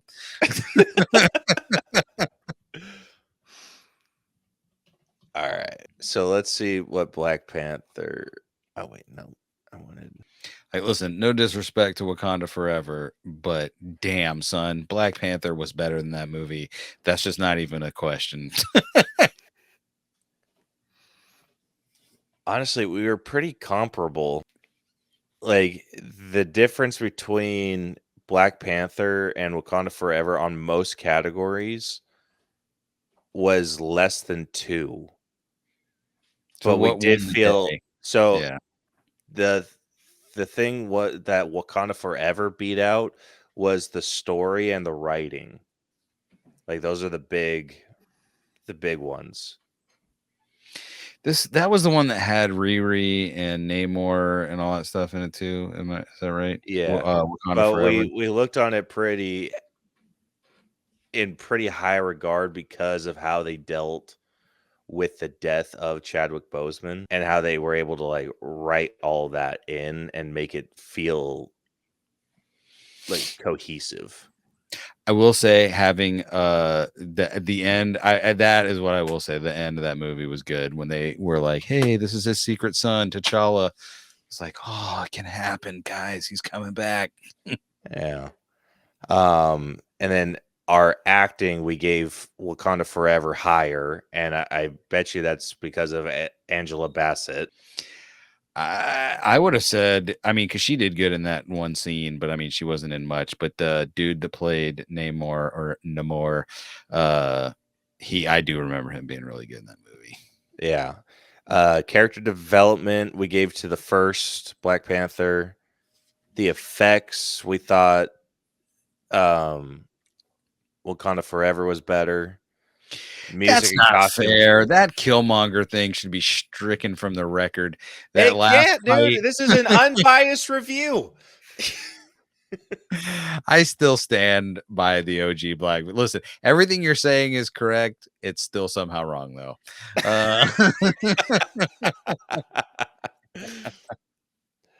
All right, and then let's see. Music and costumes were exactly the same, and then our personal score, we were higher on Wakanda Forever by a couple points. Like not a huge difference on any of these. God, dude, this is the wildest list I've ever heard. This is so crazy. Like the top 10 make pretty much a lot of sense, but man, those even just the first 20, like Jesus Christ, man. Amazing. Please, I'm telling you, I don't know how many slides you can put in a slideshow, but man, I mean, I can do it. So You could always let's split it see, up by which- phases. True.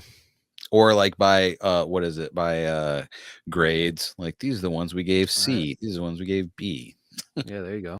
Why are you being difficult? Cause I'm trying to figure out how to sort these. Freaking the filter's not working. I'm trying to figure out like why there's some that are like higher than others. Let's see. Let's try that one. God damn it. Okay. Were there any that you were wanting to compare? I mean, you'd have to say them all over again, and I'm not. We've been here for so long, I would never make you do that. But there are a couple in there that just, I mean, get out of here. Yeah, I think before we log off, I think Rose and I need to readdress Ant-Man and the Wasp. Yes, I would definitely agree with that. And switching it with Quantumania, or which one? Let's see. Yeah, because Ant-Man and the Wasp we have as like the bottom. I remember that movie Doesn't feel being right. Yeah, I like that. I remember liking that movie. Like it didn't. I did too. Same here. So yeah, I think that's the only one that we need to readdress. Now, I will say, in your guys' defense, which I never do with these things, but I will do it now, is it's your last place. What was the actual grade of it? It's still a C, right? Like a middle C. So it's Ant-Man and the Wasp, and it's sitting at a 75.33%.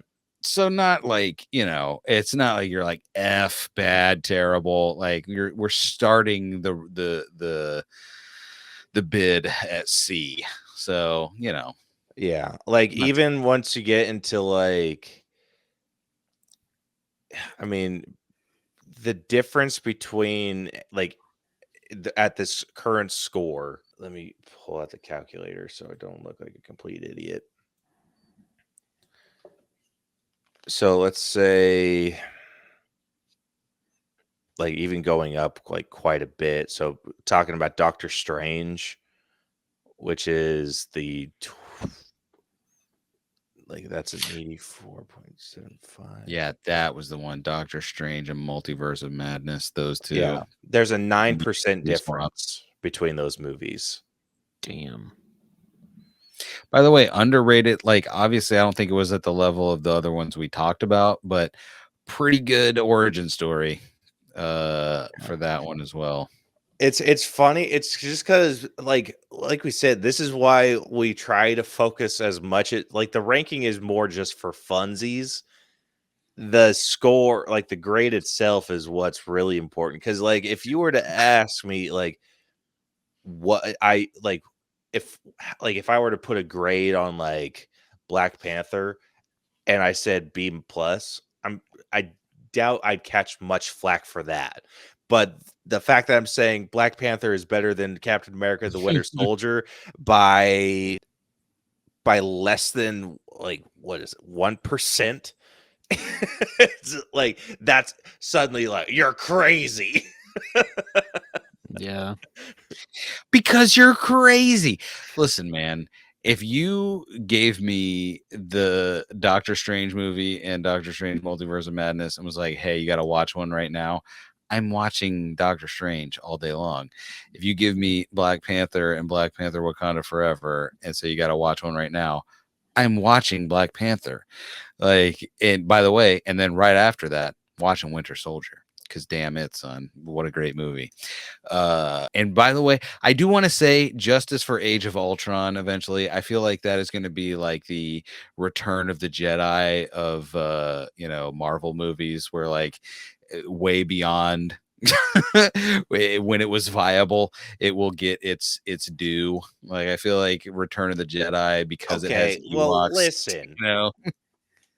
Age of Ultron also did not get scored poorly. It like, if we're looking at it objectively, is it the worst of all 4 Avengers movies? I think we can agree that it is.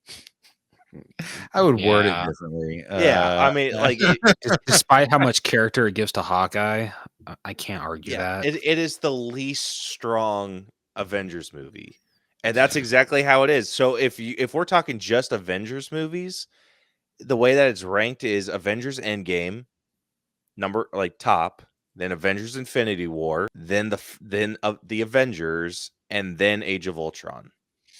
So this is what I'm going to say in defense of Age of Ultron being better than, I don't know if this brings it out of the bottom spot of Avengers movies, but Age of Ultron did the thing that current Star Wars movies can't do, which is make a thing and then make that thing that they have so much story attached to it that you never would have thought, that it actually makes the original property even more interesting in the long run. Because what didn't I think that all started with, wasn't there a lady that like came to Tony afterwards and like her son died in Wachovia or something? Is that right? Yeah, that was Civil War. Was it Civil War? But she Yeah. was talking about what happened in Age of Ultron though, right? Because it wasn't her son there or kid there or something. Yeah. Like Wasn't that Viola Davis? I want to say yes, but I feel like it's racist because I don't know.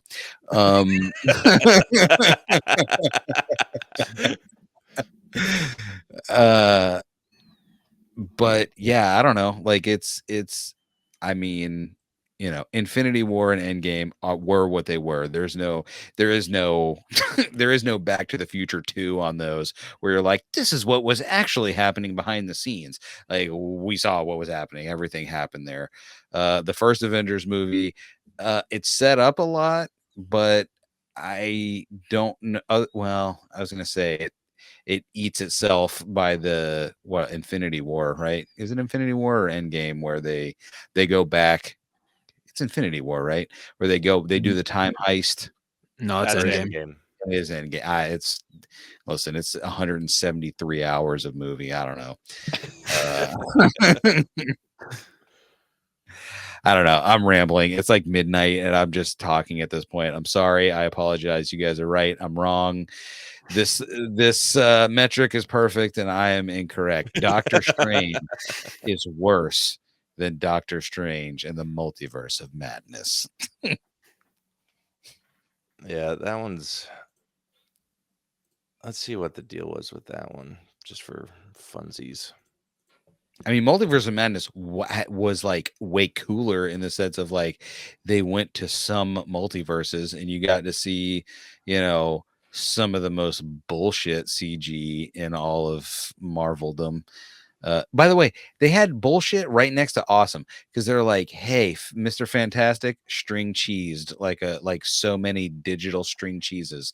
And then they had Black Adam or whatever his name is, like when he got his brain blown out. When, by the way, is this guy dumb? Like he's got no mouth and he's like, huh? What do you mean, huh?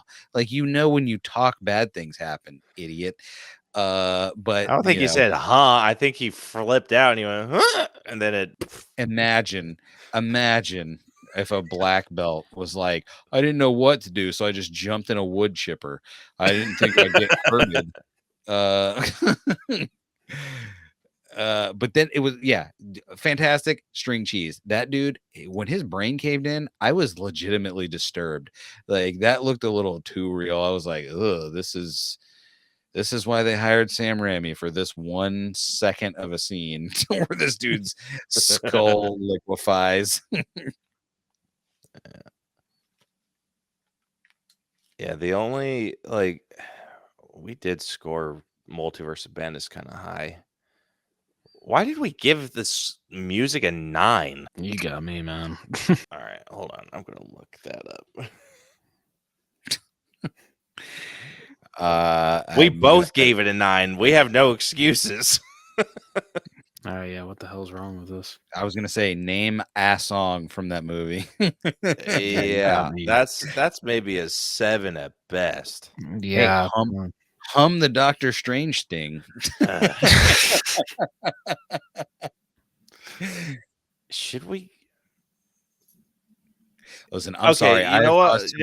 Well, no. You know what we'll do? We'll do this next time. We'll go through these scores again. Hilarious. So we'll just go through because all of our scores are on here.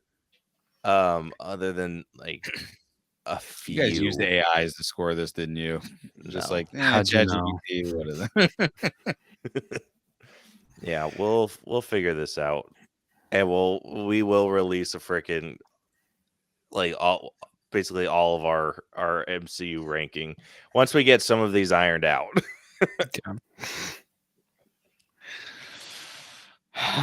But anyway, with that this has been the AllBros podcast. That concludes this breakdown. If you enjoyed this episode, want to find more of our stuff, be sure to follow and subscribe wherever you listen to podcasts. We are basically everywhere.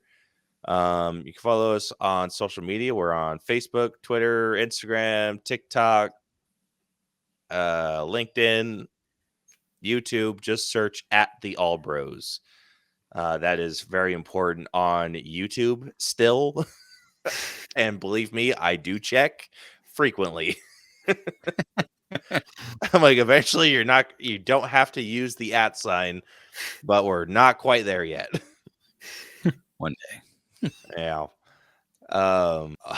If there's anything that's going to do that for us, it is going to be releasing this MCU ranking.